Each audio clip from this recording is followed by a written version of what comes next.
জানিস, তিয়াশার হাজবেন্ড তো পরকীয়ায় আসক্ত। অনেকবার তিয়াশার কাছে ধরা খেয়েও ঠিক হয়নি। পরকীয়ার কথা শুনেই মীরা ঘৃণায় চোখ মুখ কুঁচকে ফেলল। তার পাশে থাকা আরো দুজন বান্ধবী ছিছি করে উঠল। আলোচনার মধ্যমণি হয়ে থাকা নাফিসা তার আগের কথার সুর টেনে বলল, এত সুন্দরী হয়ে লাভ কি হলো?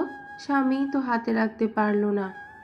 আরেকজন বান্ধবী চোখ বড় বড় করে বলল, এই জন্যই বুঝি তিয়াশা আজকে মীরার বাসায় দাওয়াত খেতে আসলো না। হতে পারে লজ্জায় আসেনি। বেচারি কতই না ভালোবাসতো তার স্বামীকে, অথচ শেষে কিনা এই পেল। আমাদের সামনেও মুখ দেখাবে কি করে? কলেজে থাকতে দেমাগে মাটিতে পা পড়তো না ওর। বিয়ের পর তো সেই দেমাগ আরও বাড়লো। স্বামী নিয়ে এসে কি আল্লাহ তার। আল্লাহ তো এখনো কমেনি মীরা। এত কিছুর পরও ওই লোকের ঘরেই সে পড়ে আছে। আমি হলে কবেই ছেড়ে চলে যেতাম। এত বড় অপমানের পর ঘর করা অসম্ভব। ঠিক বলেছিস, সবকিছু মেনে নেওয়া যায়, কিন্তু এইসব মেনে নেওয়া যায় না। তাদের চার বান্ধবীর আলাপ আরও জমে উঠল। নাফিসার কাছ থেকে তিয়াশার দুর্দশার কথা শুনে মীরার মনটা অনেক খারাপ হয়ে গেল। তিয়াশার স্বামী দিনের পর দিন তিয়াশার উপর কি পরিমাণ মানসিক অত্যাচার করেছে, কিভাবে তার হৃদয়টা ক্ষতবিক্ষত করেছে, এসব গল্প শুনে মীরার মনেও যেন কালো মেঘ জমতে শুরু করলো। মনে পড়ল তার নিজের স্বামীর কথা, তাদের সুন্দর সংসারের কথা। যদি কোনোদিন রিয়াদও তার সাথে এমন করে তবে। এমন কথা মাথায় আসতেই মীরা নড়েচড়ে বসল, শক্তভাবে মনকে শাসালো। রিয়াদ কখনোই এমন করবে না। রিয়াদ তাকে খুব ভালোবাসে, এক প্রকার মাথায় তুলে রাখে। রান্না করার সময় সবজি কাটতে গিয়ে আঙ্গুলে একটু হালকা ছুরির খসা লাগলেও সে হন্তদন্ত হয়ে ছুটে আসে। মীরার রান্না করা বন্ধ বলে ঘোষণা দেয়।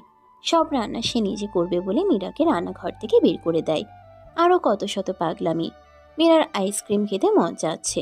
কথাটা উচ্চারণ করা মাত্র মাঝরাতে বাসার সামনে দোকানিকে ঘুম থেকে ডেকে তুলে আইসক্রিম কিনে আনে। এরকম লোক কখনোই মীরাকে ছেড়ে অন্য কোনো মেয়ের দিকে ঝুঁকবে না।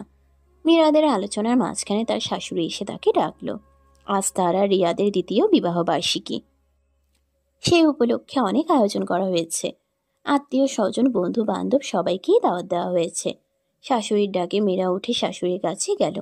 মীরার শাশুড়ি আমেনা বেগম মীরাকে আড়ালে নিয়ে ফিসফিস করে বললেন, রিয়াদের আঙ্কেল, দেখেছো সন্ধ্যা গড়িয়ে রাত হয়ে যাচ্ছে, ও এখনো এলো না।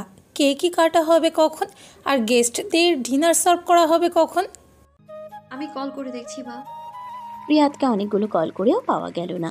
এইদিকে সবাই রিয়াদের খোঁজ করছে। মীরা সবাইকে রিয়াদের অফিসের দোহাই দিয়ে শান্ত করলেও ভেতরে ভেতরে অভিমান হলো বেশ। বান্ধবীরা রিয়াদের দেরি হওয়া নিয়ে মজা করতে ছাড়ল না। মীরা মনে মনে সিদ্ধান্ত নিল আজ রিয়াদ আসলে অনেক রাগ দেখাবে সে। রিয়াদ আসলো আরো আধা ঘন্টা পরে। মীরা দরজা খুলতেই সে অপরাধী চোখে তাকিয়ে হাসলো। তার হাতে টকটকে লাল গোলাপ ফুলের বড় একটা বুকে। সেটা মীরার দিকে এগিয়ে দিয়ে বলল, বেটা ফুলের দোকানদার দেরি করিয়ে দিল। গিয়ে দেখি সে এখনো ফুলের বুকেই বানায়নি, অথচ অর্ডার দিয়েছিলাম আরো 2 দিন আগে। কি আর করা, দাঁড়িয়ে থেকে বুকেটা বানিয়ে নিয়ে আসলাম। একদম তাজা ফুল, গন্ধ চোখে দেখো।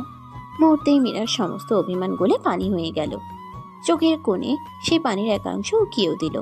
মীরা ঠোঁট ফুলিয়ে বলল, একটা কল করে বলে দিলেই পারতে, কত চিন্তা হচ্ছিল আমার। ছেলের আসার খবর পেয়ে আমিনা বেগম এসে কিছু বকাঝকা করলেন। এরপর তাড়া দিলেন অনুষ্ঠান শুরু করার জন্য। রিয়াদ তড়িঘড়ি করে রুমে গেল চেঞ্জ করতে। মীরাও গেল পিছু পিছু। মীরা আজ নীল জামদানি পরেছে, চুলে বেলি ফুলের মালা গুজেছে, হাতে পড়েছে নীল রেশমি ছুরি। মীরার শাড়ির রঙের সাথে মিল রেখে রিয়াদকেও নীল স্যুট পরতে হলো। মীরা নিজ হাতে রিয়াদকে রেডি করে দিল। টাই ঠিক করে দেওয়ার সময় রিয়াদের চোখে চোখ পড়তেই দেখলো সে মুগ্ধ চোখে তাকিয়ে আছে। মীরা লজ্জা পেল। রিয়াদ হেসে মীরাকে আলিঙ্গন করলো। মীরা রিয়াদের বুকে আলতো ধাক্কা দিয়ে বলল, আরে এখন এসব কি করছো? কেক কাটতে দেরি হচ্ছে তো, মা বকেছে শোনোনি? রিয়াদ মীরাকে ছেড়ে দিল। কপালে আলতো চুমু খেয়ে তার হাত ধরে ড্রয়িং রুমের দিকে চলল। যাওয়ার সময় মীরা ফুলের বুকেটা বিছানা থেকে নিয়ে নিল। ড্রয়িং রুমের পুরোটা ফুল দিয়ে সাজানো হয়েছে। এক পাশে দেয়ালে বড় করে লেখা হয়েছে, happy 2nd anniversary Meera and Riyad. দেয়ালের সামনে টেবিলে কেক রাখা। গেস্টরা সবাই ড্রয়িং রুমে ছড়িয়ে ছিটিয়ে আছে। কেউ বসে আছে তো কেউ কেউ দাঁড়িয়ে থেকে কোমল পানীয় গ্লাসে চুমুক দিচ্ছে। রিয়াদ মীরার হাত ধরে কেক রাখা টেবিলের দিকে নিয়ে গেল। রিয়াদের সাথে যেতে যেতে অপর হাত দিয়ে আগলে ধরা বিশাল ফুলের বুকেটা উঁচু করে বান্ধবীদের দেখালো মীরা। এতক্ষণ ওরা কতই না মজা নিচ্ছিল রিয়াদের দেরি নিয়ে। এবার সেও দেখিয়ে দিল রিয়াদ ওকে কতটা ভালোবাসে। কেক কাটার সময় মীরা এবং রিয়াদের বাবা মা তাদের পাশে এসে দাঁড়ালো। দুজনে একসাথে কেক কাটলো, দুজন দুজনাকে কেক খাইয়ে দিল। এবার রিয়াদ স্যুটের ভেতর থেকে একটা গহনার বাক্স বের করলো। বাক্সটা খুলতেই গোল্ডের একটা নেকলেস চকচক করে উঠল। মীরা অবাক হয়ে তাকালো রিয়াদের দিকে। রিয়াদ চাপা স্বরে বলল, এই সেটটাই তো কেনার জন্য অনলাইনে দাম জিজ্ঞেস করেছিলে, তাই না? মীরা আবেগে আপ্লুত হলো। রিয়াদ এত কিছু খেয়াল রাখে? রিয়াদ নেকলেসটা হাতে নিল। মীরা তাড়াতাড়ি তার গলায় পড়ে থাকা ইমিটেশনের পাথরের হারটা খোলার জন্য হাত দিল, কিন্তু গলায় তো কোনো হার নেই। মীরা বিস্ময় নিয়ে তাকালো রিয়াদের দিকে। রিয়াদ চোখ টিপল। মীরা বুঝতে পারল বেডরুমে জড়িয়ে ধরার সময়ে ইমিটেশনের হারটা রিয়াদ খুলে নিয়েছিল, কিন্তু মীরা সেটা টেরও পায়নি। এত নিখুঁত সারপ্রাইজ! রিয়াদ হাতটা মীরার গলায় পরিয়ে দিল। ড্রয়িং রুমের সবাই আনন্দে হাততালি দিল। মীরা তার বান্ধবীদের দিকে তাকালো। তারা মুখে হাসি রেখে হাততালি দিলেও তাদের চোখে স্পষ্ট হিংসা দেখা যাচ্ছে। মীরা তাতে কিছু মনে করল না। বান্ধবীদেরকে নিজের স্বামীর থেকে পাওয়া ভালোবাসা দেখাতে পেরে বরং আনন্দ অনুভব করলো। কেক কাটার পর গেস্টদের ডিনার সার্ভ করা হলো। রিয়াদ তার নিজের বন্ধুদের নিয়ে ব্যস্ত হয়ে পড়ল। আড্ডা দেওয়ার ফাঁকে ফাঁকে সে মীরার খোঁজ খবর ঠিকই রাখলো। আস্তে আস্তে গেস্টরা বিদায় নিল। মীরার বাবা মা আর রিয়াদের বন্ধুরা তখনও যায়নি। রিয়াদ তার বন্ধুদের নিয়ে ছাদে চলে গেল আলাদা সময় কাটাতে। মীরা বেডরুমের আয়নার সামনে দাঁড়িয়ে গলায় পরা নেকলেসটা দেখছিল। তখন মীরার মা আর শাশুড়ি রুমে ঢুকলো। মীরাকে কাছে বসিয়ে মীরার মা বলল, অনেক দিনই তো হলো, এবার বাচ্চা নেই, আমরাও নাতি নাতনি দেখতে চাই। মীরার শাশুড়িরও একই মত। মা আর শাশুড়ি দুজনের কথা শুনে মীরা মনে মনে বিষয়টা নিয়ে ভাবল। রিয়াদের কথা মতোই এতদিন ওরা বাচ্চা নেয়নি। রিয়াদ চেয়েছিল একটু সেটেল হয়ে বাচ্চা নিতে। মীরার বাবা মা খানিক পরেই বিদায় নিলেন। রিয়াদ বন্ধু বান্ধব বিদায় করে দিয়ে ঘরে ঢুকে দেখলো মীরা গেস্টদের দেয়া গিফটগুলো গুছিয়ে রাখছে। রিয়াদ ঢিলা করা টাইটা ডান হাতে টেনে আরেকটু আলগা করলো। কামুক চোখে মীরার দিকে তাকিয়ে থেকে মীরাকে পিছন থেকে জড়িয়ে ধরলো। রিয়াদের স্পর্শ পেয়ে মীরা মৃদু হেসে চোখ বন্ধ করে ফেলল। ধীরে ধীরে রিয়াদের দিকে ঘুরল, প্রেমপূর্ণ চোখে তাকালো। রিয়াদ মীরার থুতনি ধরে বলল, আমার মিষ্টি বউ, অপেক্ষা করছিলে? লেট হয়ে গেল। শালাটা ইচ্ছে করে আমাকে দেরি করিয়েছে, যেন আমার কাছে এসে বকা খায়। তাই তাহলে বকা খাওয়ার জন্য রেডি হও। হুম, অন্য কিছুর জন্য রেডি হচ্ছে। এক ঝটকায় মীরাকে কোলে তুলে ফেলল রিয়াদ। খানিক পরে অফ হয়ে গেল রুমের লাইট। প্রেমময় সুবাসে সুবাসিত হলো চারদিক। রাত তখন 12টা বাজে। রিয়াদের নগ্ন বুকে মাথা রেখে মীরা বলল, আমাদের দুজনের বাবা মাই আমাদের বাচ্চা নেওয়ার তাড়া দিচ্ছে। 2 বছর তো হয়ে গেল, আর তোমার স্যালারিও অনেক বেড়েছে। এখনই তো সময়, সঠিক সময়। আরেকটা দিন যাক না, বাচ্চা হলেই তো আমাকে বর করে দিবে। তোমাকে আর কাছে পাবো না। তার চেয়ে বড় আরেকটু সময় নেই, টাকা পয়সা জমাই। মীরাকে আর কথা বলার সুযোগ না দিয়ে রিয়াদ মীরার কপালে চুমু খেয়ে পাশ ফেলে শুয়ে পড়ল। মীরার মনটা কিছুটা খারাপ হয়ে গেল। তার নিজেরও বাচ্চা কাচ্চার খুব শখ, কিন্তু রিয়াদকে কোনো মতেই মানাতে পারছে না। যখনই এই ব্যাপারে কথা বলেছে রিয়াদ তখনই কোনো না কোনো অজুহাত দিয়ে আলোচনা বন্ধ করে দিয়েছে। প্রতিবারই মীরার মন খারাপ হয়েছে, কিন্তু মুখে কিছু বলেনি। এখনো মন খারাপ হলো। গায়ে থাকা চাদরটা গলা অবধি টেনে চোখ বন্ধ করে ফেলল। রিয়াদ কেন বাচ্চা নিতে দেরি করছে? সমস্যা কি? এইসব ভাবতে ভাবতে সে ঘুমিয়ে গেল। মীরার ঘুম ভাঙল রাত 1টার দিকে। কাঁচা ঘুম ভেঙে যাওয়ায় বিরক্ত হলো খুব। বালিশের সাইডে রাখা মোবাইলের আলোটা জ্বালিয়ে কয়টা বাজে দেখে নিল। মোবাইলের আলোটা বন্ধ করে রেখে দিতেই রিয়াদ যেখানে ঘুমোয় সেদিকটাই চোখ পড়ল। রিয়াদ বিছানায় নেই। প্রথমে ওয়াশরুমে গিয়েছে চিন্তা করে মীরা আবার ঘুমিয়ে পড়ার চিন্তা করল, কিন্তু বাথরুম থেকে পানির কোনো শব্দ না আসায় তার অস্বস্তি হলো। রিয়াদের কোনো সমস্যা হলো কিনা দেখার জন্য সে দ্রুত বিছানা ছেড়ে উঠে বাথরুমের দিকে ছুটে গেল। বাথরুমের দরজায় ধাক্কা দিতেই খুলে গেল। বাথরুম খালি, রিয়াদ নেই। মীরার ভ্রু কুঁচকে গেল। কিছুটা অস্থির লাগলো তার। রিয়াদ কি ডাইনিংয়ে গিয়েছে পানি খেতে? মীরা ডাইনিং এর দিকে পা বাড়ালো। ডাইনিং অন্ধকার, রিয়াদ নেই। তবে সে কি বেডরুমের বারান্দায় গিয়েছে সিগারেট ফুঁকতে? মীরা বেডরুমের দিকে যাওয়ার জন্য পা বাড়াতে গিয়েও থেমে গেল। ডাইনিং এর সাথে থাকা বড় বারান্দাটার গ্লাস ডোরটা অল্প খোলা। ওই বারান্দাটায় একটা দোলনা আছে। মীরার খুব প্রিয় দোলনাটা। সে সুযোগ পেলে এখানে এসে বসে। রিয়াদ তার মানে এখানে এসে দোলনায় বসে আরাম করে সিগারেট টানছে। নিশ্চয়ই সিগারেটের ছাই ফেলে দোলনার ফ্লোর ময়লা করছে। রিয়াদকে একটা কড়া বকা দেওয়ার জন্য মুচকি এসে বারান্দার দিকে পা বাড়ালো মীরা। মনে মনে ভেবে নিল দুজনে একটু সময় কাটাবে দোলনায় বসে, একটু অল্প স্বল্প রোমাঞ্চ না হয় হবে। লজ্জা রাঙা গাল নিয়ে মীরা বারান্দার দিকে এগিয়ে গেল। গ্লাস ডোরের কাছে এসে রিয়াদকে ঝাড়ি দেওয়ার জন্য মুখ খুলতেই চমকে দাঁড়িয়ে গেল। রিয়াদ কার সাথে যেন কথা বলছে, পুরুষালী কণ্ঠের চাপা স্বর ভেসে আসছে। মীরা অবাক হলো, এত রাতে কার সাথে কথা? সে পা টিপে টিপে আস্তে করে বারান্দার মাঝখানে গিয়ে দাঁড়ালো। অল্প দূরে বারান্দার শেষ প্রান্তে রেলিং ঘেঁষে তার দিকে পিছন ফিরে দাঁড়িয়ে আছে রিয়াদ। আবছা অন্ধকারেও মীরা তাকে স্পষ্ট দেখতে পাচ্ছে। একটু মনোযোগ দিতেই মীরার কানে ভেসে আসলো রিয়াদের বলা একটা লাইন, কিছু বলো, তোমার চেয়ে সুন্দরী জগতে কে আছে? মীরার কানে যেন কথাটা ঠিকমতো ঢুকলো না। সে অবিশ্বাসী চোখে তাকালো রিয়াদের দিকে। রিয়াদ এবার আরেকটা বাক্য বলল, ধুর, ঘরে বউ আছে তো কি হয়েছে? ও কি তোমার মতো সুন্দরী নাকি? আমার মন প্রাণে তো শুধু তুমি। মীরা বিস্ফোরিত চোখে তাকালো রিয়াদের দিকে। পা দুটোতে বল অনুভব করতে পারল না সে।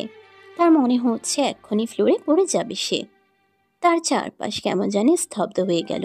নিজেকে আবিষ্কার করলো মহাশূন্যে। তার চারপাশে ঘোর অন্ধকার ছাড়া কিছুই দেখতে পেল না। সে কিছুতেই নিজের কানকে বিশ্বাস করতে পারছে না। তার অবিশ্বাসী মন বারবার তার নিজেকেই প্রশ্ন করছে, রিয়াদ অন্য একটা মেয়ের সাথে প্রেমালাপ করছে? রিয়াদ পরকিয়া করছে?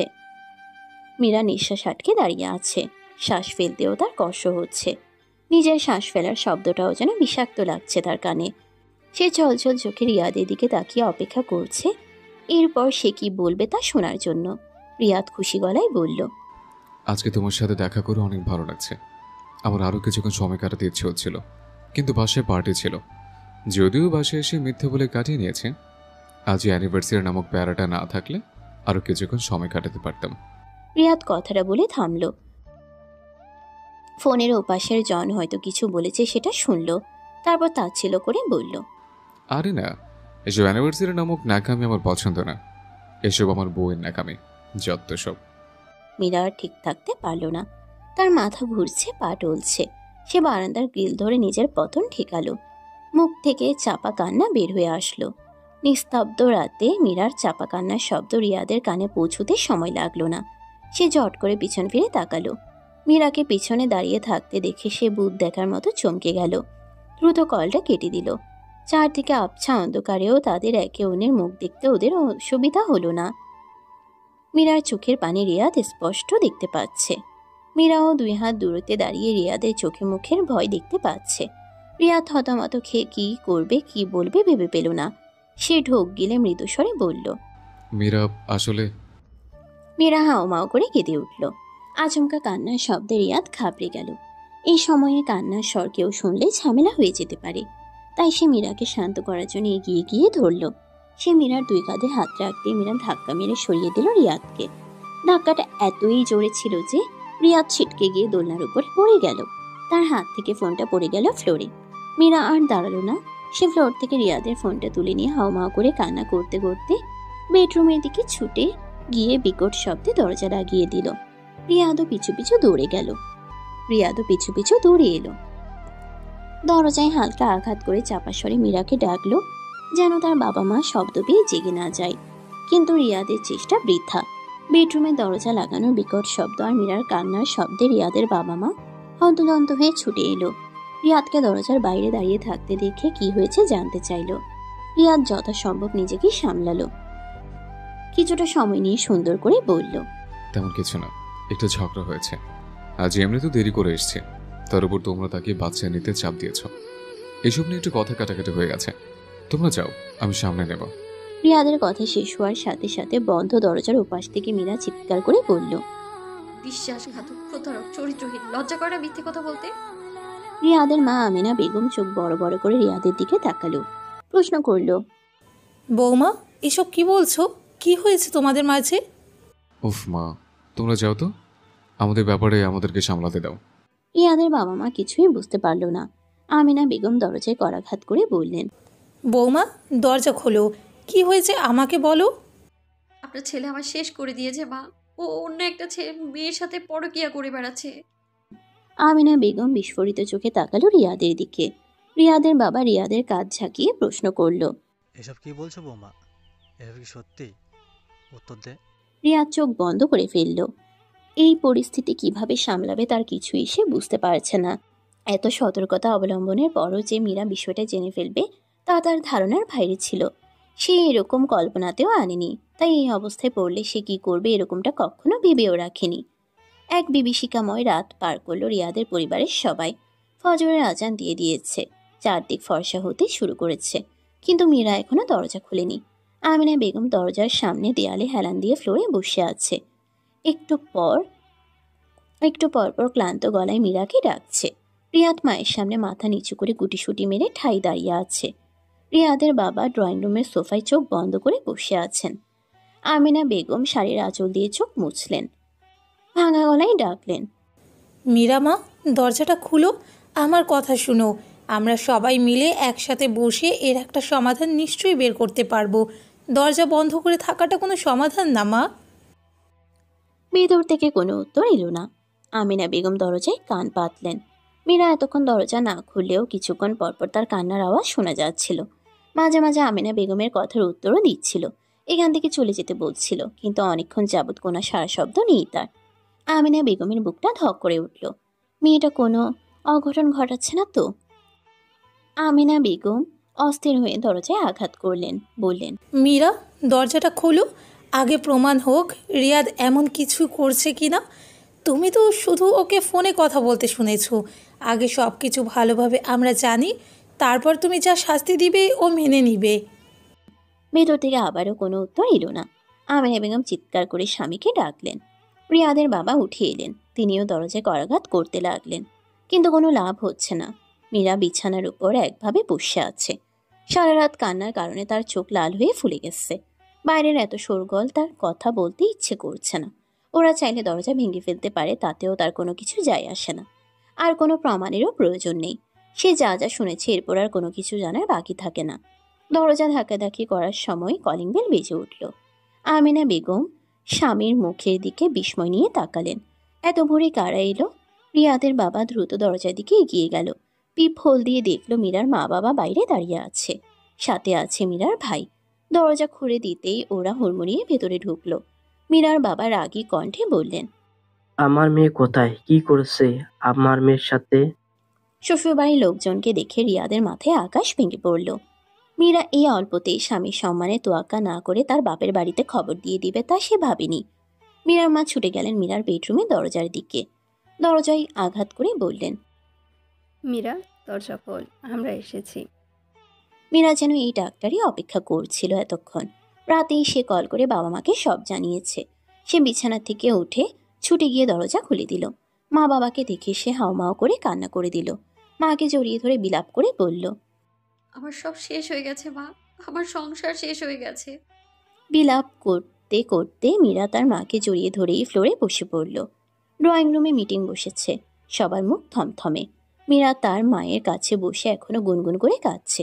রিয়াদের বাবা গলা পরিষ্কার করে মীরার বাবাকে উদ্দেশ্য করে বললেন, দেখুন বিয়ান সাহেব, মীরা যা বলছে তার অর্থ হচ্ছে সে রিয়াদকে ফোনে কথা বলতে শুনছে।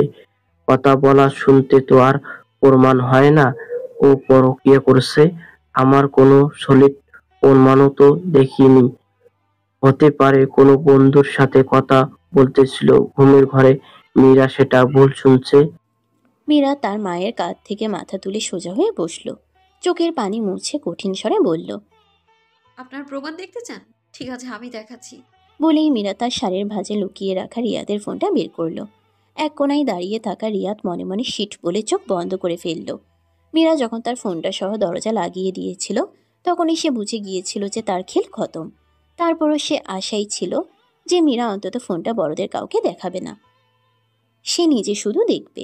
রিয়াদ মনে মনে ভেবে রেখেছিল মীরা সবকিছু দেখে নিলেও পরবর্তীতে মিষ্টি মিষ্টি কথা বলে হাত পা ধরে মাফ চেয়ে নেবে। কিন্তু এখন তো মীরা তার পুরো মান সম্মান ডুবিয়ে দিচ্ছে। এটা সে হতে দিতে পারে না। রিয়াদ এগিয়ে এসে বলল, মীরা, প্লিজ ঘরে চল, আমরা নিজেরা নিজেদের কথা বলি। বড়দের কেন টানছো এখানে? মীরা কঠিন দৃষ্টিতে তাকালো রিয়াদের দিকে। কানা ভেজা লাল চোখে এমন দৃষ্টি দেখে রিয়াদ কিছুটা ভয় পেয়ে গেল। মীরা কোনো কিছুর তোয়াক্কা না করে রিয়াদের ফোনের লক খুলে গ্যালারিতে ঢুকলো। রিয়াদ এবার অস্থির হয়ে গেল। মীরার কখনো রিয়াদের ফোন ঘাটার অভ্যাস ছিল না, আর নয়তো প্রচণ্ড বিশ্বাস করতে হলে হয়তো ফোন ঘাটতো না। তাই রিয়াদ পরকীয়া প্রেমের ব্যাপারে তেমন কোনো সতর্কতা অবলম্বন করেনি, এমনকি সিকিউরিটি লকও দেয়নি কোনো কিছুতেই। গ্যালারিতে ঢুকলে মীরা খুব সহজেই সিক্রেট ফোল্ডারটা খুঁজে পেয়ে যাবে। রিয়াদের শরীরে ঘাম এসে গেল। সে বেপরোয়া হয়ে উঠল মীরার হাত থেকে ফোনটা নেওয়ার জন্য। সে ধমক দিয়ে বলল, মীরা, বলেছি না রুমে চল। মীরার দিকে এগিয়ে গিয়ে মীরার হাত ধরতে গেলে মীরার ভাই ঢাল হয়ে দাঁড়ালো রিয়াদের সামনে। ঠান্ডা কণ্ঠে বলল, আপুকে আগে আপুর কাজটা করতে দিন দুলা ভাই, এরপর আপু ডিসাইড করবে আপু আপনার সাথে রুমে যাবে কি যাবে না। রিয়াদ আর বাড়াবাড়ি করতে পারল না। সে রক্ত চক্ষু নিয়ে বড় বড় নিঃশ্বাস ফেলে বাকি সবার দিকে তাকালো। সবার দৃষ্টি মীরার হাতে ফোনের দিকে। মিনিট দুয়েকের মধ্যে রিয়াদের সিক্রেট ফোল্ডারটা খুঁজে পেয়ে গেল। এত সহজেই পেয়ে গিয়ে তা ছিল ভরে একটু হাসল। রিয়াদ তার কুকর্ম লুকাতে কোনোরূপ সিকিউরিটি দেয়নি। তার মানে সে মীরাকে এতটাই বোকা ভাবত? আসলে তো মীরা বোকাই। বোকা না হলে কি আর 2 বছরের মাথায় স্বামীর পরকীয়া ধরা পড়ে? ফোল্ডারে ঢুকে মীরার মাথা ঘুরে গেল। এত এত ছবি ওই মেয়ের সাথে যা গণনার বাইরে। সারা রাত ফোনটা মীরার কাছে থাকলেও সে একা একা ফোন চেক করতে সাহস পায়নি। সে ছলছল চোখে ছবিগুলোর দিকে তাকিয়ে রইল। চোখে পানির কারণে ঝাপসা হয়ে এলো ছবিগুলো। মীরার মা ওর হাত থেকে ফোনটা নিয়ে ছবিগুলো দেখে আটকে উঠলেন। হাত দিয়ে চোখ ঢেকে বললেন, হায় আল্লাহ। মীরার বাবা ছো মেরে ফোনটা নিয়ে গেল নিজের হাতে। একে একে সবাই দেখল। রিয়াদের মা ছেলের কর্মকাণ্ড দেখে শাড়ির আঁচলে মুখ গুজে কাঁদতে লাগলেন। রিয়াদের বাবা উঠে গিয়ে ছেলের গালে সপাটে চড় বসিয়ে দিলেন। তিনি তেড়ে গিয়ে ছেলেকে কিলঘুষি মারতে চাইলে মীরার ভাই তাকে ধরে শান্ত করে সোফায় বসিয়ে দিল। ছেলের কাজে লজ্জিত হয়ে মাথায় হাত রেখে বসে রইলেন তিনি। চড় খেয়ে রিয়াদ দেয়ালে এক হাত রেখে সেখানে মাথা ঢেকিয়ে চোখ বন্ধ করে দাঁড়িয়ে রইল। তার ধারণাতেও ছিল না এমন কিছু ঘটবে আজকে। এত রাতে উঠে কথা বলতে যাওয়ার জন্য আফসোস হলো তার। আজ কথা বলতে চায়নি সে, কিন্তু ওর প্রেমিকার জোড়াজড়িতেই কথা বলতে হয়েছিল। সেটাই কাল হয়ে দাঁড়ালো তার জন্য। নীরবতা ভাঙলেন রিয়াদের বাবা। তিনি মীরার বাবার দিকে হাত জোর করে কান্নাকাটি করে বললেন, ভাই সাহেব, আমি আপনার কাছে লজ্জিত। আমি আপনার কাছে মাপ চাইছি। আমার ছেলেও মাপ চাইবে, ও একটা ভুল করে ফেলছে। আমরা ওর ভুল ধরে নেব, আমরা ওর ভুল শুধরে নেব। দরকার হলেও ওকে নাক্ষত দেব।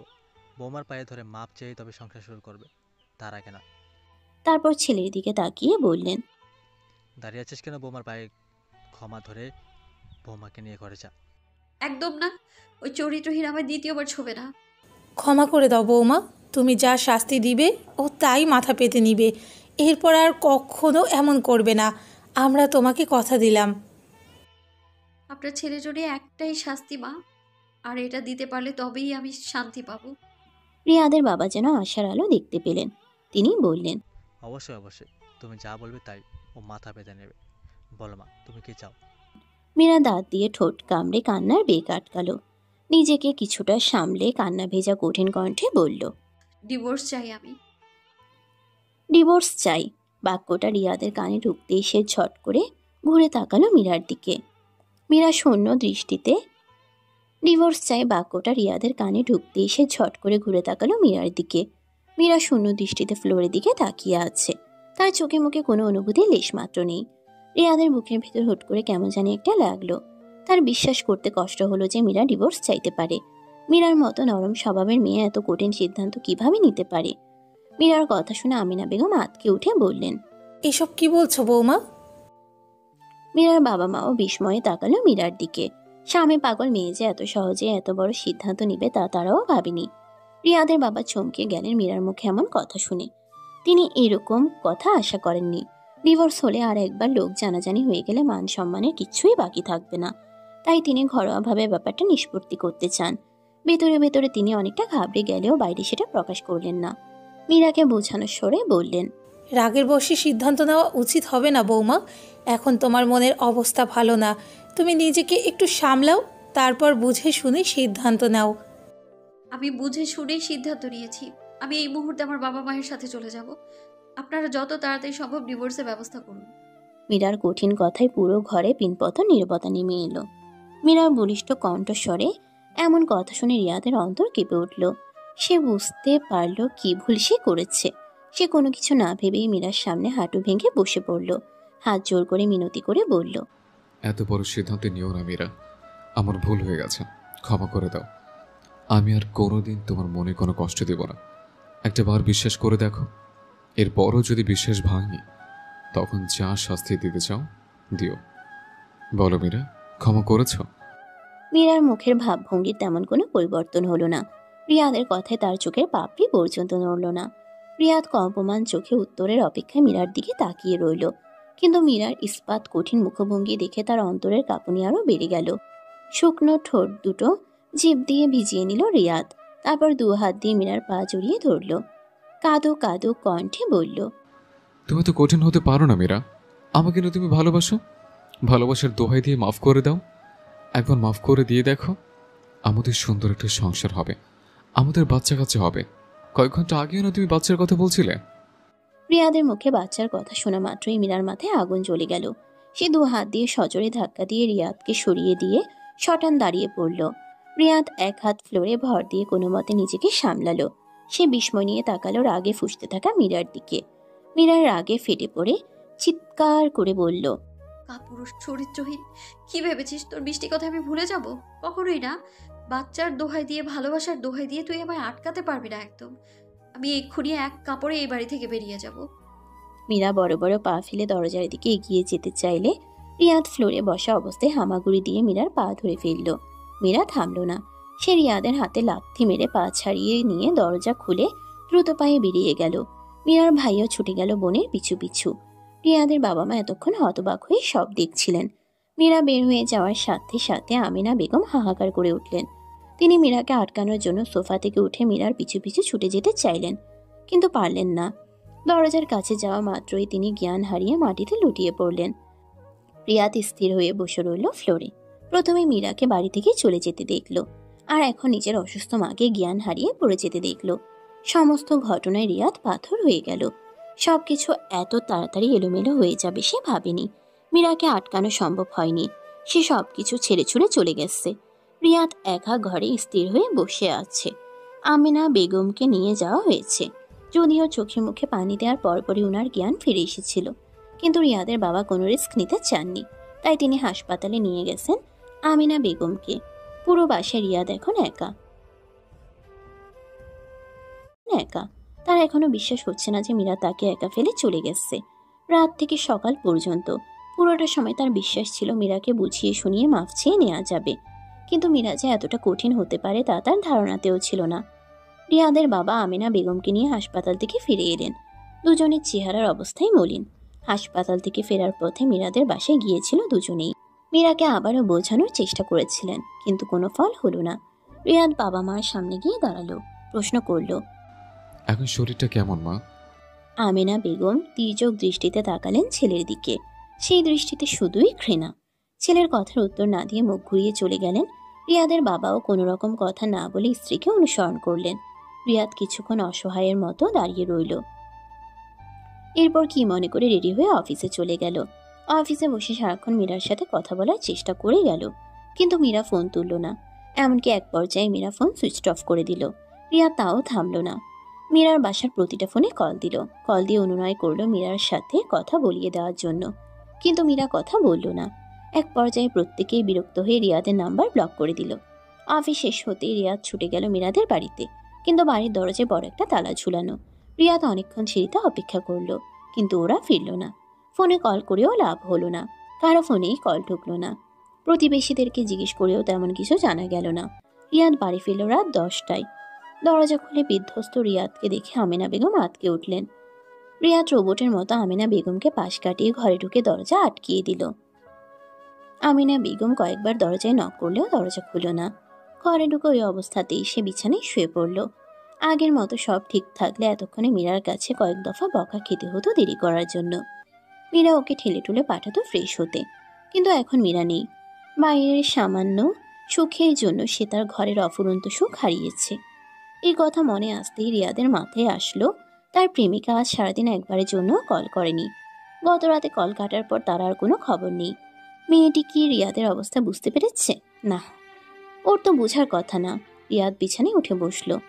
ফোন বের করে কল করলো তার প্রেমিকাকে। ঘরের সুখ যেহেতু চলে গেছে, তাই বাইরের সুখ দিয়েই মনটাকে ভুলানো যাক। কিন্তু কল করে সে আশাহত হলো তার প্রেমিকার নাম্বার বন্ধ। রাগে দুঃখে ফোনটা বিছানায় ছুঁড়ে ফেললো। টানা 3-4 দিন মীরার বাসে গিয়েও তাদের কাউকেই পেল না রিয়াদ। এমনকি ফোনেও কল করে কোনো লাভ হলো না, সবাই তার নাম্বার ব্লক করে রেখেছে। অন্য নাম্বার থেকে কল করলে রিয়াদের সাথে ভালোভাবে কথা বলে না, কোনো প্রশ্নের উত্তরও দেয় না কেউ। 5 দিনের মাথায় মীরাদের বাসে গিয়ে দেখলো দরজায় আর তালা ঝুলানো নেই। রিয়াদ অস্থির হয়ে কলিং বেল টিপতে লাগলো। দরজা খুললেন মীরার বাবা। এতবার কলিং বেল টিপায় তিনি বেজায় বিরক্ত হয়েছেন। রিয়াদকে দেখে তার কপালের ভাঁজ শিথিল হলো। জিজ্ঞেস করলো, তুমি এইখানে? আসসালামু আলাইকুম বাবা। গত কয়েকদিন যাবত আপনাদের খোঁজ অনেকবার এসেছে, কিন্তু পাইনি। আপনাদেরকে কল করেও কোথায় গিয়েছেন তা জানতে পারিনি।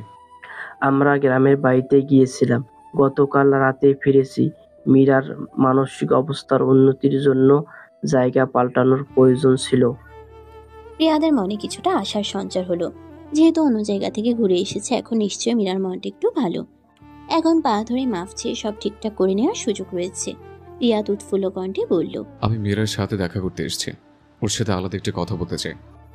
মীরা বান্ধবীদের সাথে দেখা করতে গিয়েছে, কখন ফিরবে জানি না। তোমার মন চাইলে তুমি রাস্তায় দাঁড়িয়ে অপেক্ষা করো। রিয়াদের মুখের উপর দরজা ঠাস করে লাগিয়ে দিল মীরার বাবা। রিয়াদ হতভম্ব হয়ে গেল এমন কাজে। সে ভেবেছিল অন্তত ভেতরে নিয়ে বসতে দিবে। একসময় এই বাড়িতে তার কত কদর ছিল। মেয়ের জামাই বলে যত্নে শেষ ছিল না, আর আজ ঘরে ঢুকতে পর্যন্ত দেয়নি। রিয়াদ একটা দীর্ঘশ্বাস ফেলে বেরিয়ে আসলো। রাস্তার পাশে একটা চায়ের দোকানে বসে অপেক্ষা করতে লাগলো মীরার জন্য। মীরা ফিরল আরো 1.5 ঘন্টা পর। চায়ের দোকানে বসে লাল ত্রিপিস পরিহিত সাজগোজ করা মীরাকে চিনতে অসুবিধা হলো না রিয়াদের। মীরা খুব হাসি খুশি মেজাজে একটা রিক্সা থেকে নামলো। নেমে হাত নাড়িয়ে বিদায় দিল রিক্সায় বসে থাকা বান্ধবীকে। মীরার বান্ধবী রিক্সা নিয়ে অন্য রাস্তায় ঢুকে যাওয়া অবধি রিয়াদ অপেক্ষা করলো চায়ের দোকানে। রিক্সাটা চলে যেতে এসে মীরার রাস্তা আটকে দাঁড়ালো। পা থেকে মাথা পর্যন্ত মীরাকে পর্যবেক্ষণ করে সে অবাক হলো। এত তাড়াতাড়ি মীরা নিজেকে সামলে ফেললো। বিন্দু পরিমাণ শোকের ছায়া পর্যন্ত নেই তার মাঝে। মীরা রিয়াদকে দেখে প্রথমে চমকে গিয়েছিল। সেকেন্ডের মাঝেই তার মুখভঙ্গি পরিবর্তন হয়ে কঠিন হয়ে গেল। কড়া কণ্ঠে বলল, রাস্তা ছাড়ো, যেতে দাও। মীরা প্লিজ, আমার কথা শোনো, চলো একসাথে বসে একটু কথা বলি। দেবার, তোমার সাথে আমার কথা হবে কোর্টে, ডিভোর্স লয়ারের সাথে। যদি ভেবে থাকো মিষ্টি কথায় আমায় ভুলিয়ে দেবে, তবে ভুল ভাবছো তুমি। আমি মিষ্টি কথায় ভুলবো না, এক চুলও ছাড় দেবো না আমি। এবার ক্ষমা করে দাও, আমি শুধরে যাব, কোনোদিন আর কষ্ট দিব না তোমায়। মীরা রিয়াদের কথায় মুখ ঝামটা দিয়ে রিয়াদকে পাশ কাটিয়ে চলে যেতে চাইলে রিয়াদ মীরার হাত চেপে ধরল। কঠিন বজ্র মুষ্টি ছাড়ানোর জন্য মীরা হাত মুচড়ালো, কিন্তু এতে মুষ্টি আরো কঠিন হলো। রিয়াদ আক্রমণাত্মক ভঙ্গিমায় বলল, এত তেজ কেন দেখাচ্ছ? ডিভোর্স দিতে চাও? খুব শখ? সমাজে ডিভোর্সি মেয়েদের অবস্থা জানো? ডিভোর্স দেওয়ার পর মানুষের কত সহ্য করতে হবে তোমাকে। আধা বুড়ো কাউকে ধরে বিয়ে করে দেবে, তখন মজা বুঝবে। মানলাম আমার দোষ আছে, আমি ক্ষমা চাচ্ছি তার জন্য, কিন্তু ডিভোর্সের কথা তুমি কোন হিসেবে বলো? এরকম একটু একটা দোষ সব পুরুষেরই থাকে, তাই বলি কি সব মেয়েরা ডিভোর্স দিয়ে দিচ্ছে স্বামীকে? শোনো, সোনার আংটি যেমন বাঁকা হলেও দাম কমে না, তেমনি পুরুষের এরকম একটু অজ্জ দোষ থাকলে কিছু হয় না, বুঝছো? রিয়াদের ধমকে মীরা কেঁপে উঠল। চায়ের দোকান থেকে অনেকগুলো লোক তাদের দিকে তাকিয়ে আছে। অস্বস্তিতে মরে যেতে ইচ্ছে হচ্ছে মীরার। সে চাপা স্বরে বলল, ছাড়ো আমার হাত, এখানে অসভ্যতা করো না, সবাই দেখছে। হাত ছাড়ার বদলে রিয়া তারও জোরে হাত চেপে ধরে বলল, ছাড়বো, তবে এক শর্তে। তুমি এক্ষুনি আমার সাথে বাড়ি ফিরে যাবে এবং সব ভুলে আগের মতো লক্ষ্মী মেয়ের মতো সংসার করবে, আর আশেপাশের কাউকে এই ব্যাপারে কিচ্ছু বলবে না। কেউ জেনে থাকলে বলবে এটা ভুল বোঝাবুঝি ছিল। তোর সেই স্বপ্ন স্বপ্নই থেকে যাবে, তোর সাথে আবার সংসার শুরু করার প্রশ্নই আসে না। এটা বলেই মীরা একদলা থুতু ছুঁড়ে দিল রিয়াদের মুখে। এরপর দৌড়ে গেট পেরিয়ে বাসার ভেতরে চলে গেল। দায়ে মুখে থুতু নিয়ে রিয়াদ আহাম্মকের মতো দাঁড়িয়ে রইল। চায়ের দোকান থেকে হালকা হাসির শব্দও কানে আসলো তার। মীরা হাঁপাতে হাঁপাতে দরজায় করাঘাত করলো। ভেতর থেকে মীরার বাবা ভাবলেন রিয়াদ বোধহয় আবার এসেছে। তিনি দরজা খুলে বলল, তুমি খামোকা বিরক্ত করছো, মীরা বাড়িতে নেই। কথা শেষ করে উনি মীরাকে দেখে বিস্মিত হলেন। বড় বড় শ্বাস ফেলে মীরা এক প্রকার দৌড় দিয়ে ভেতরে ঢুকে দরজা লাগিয়ে দিল। দরজায় পিঠ ঠেকিয়ে তার বাবার দিকে তাকিয়ে বলল, ওই চরিত্রহীন আমার রাস্তা আটকে দাঁড়িয়েছিল বাবা। ও আমাকে ভয় দেখিয়ে নিয়ে যেতে চেয়েছিল ওর সাথে। মীরার বাবা রাগান্বিত হলেন। বাইরে গিয়ে রিয়াদের সাথে বোঝাপড়া করতে চাইলে মীরা তাকে আটকালো। বাবা মেয়ের কথাবার্তায় মীরার মা বের হয়ে জিজ্ঞেস করলেন, কি হয়েছে? রিয়াদ এসেছিল, আমি তাকে মীরা বাসায় নেই বলে চলে যেতে বলেছিলাম। এখন শুনছি সে নাকি মীরাকে রাস্তায় আটকে রেখেছিল, ভয় দেখিয়ে নিয়ে যেতে চাইছিল তার সাথে। ছেলেটাকে আর একটা সুযোগ কি দেওয়া যায় না?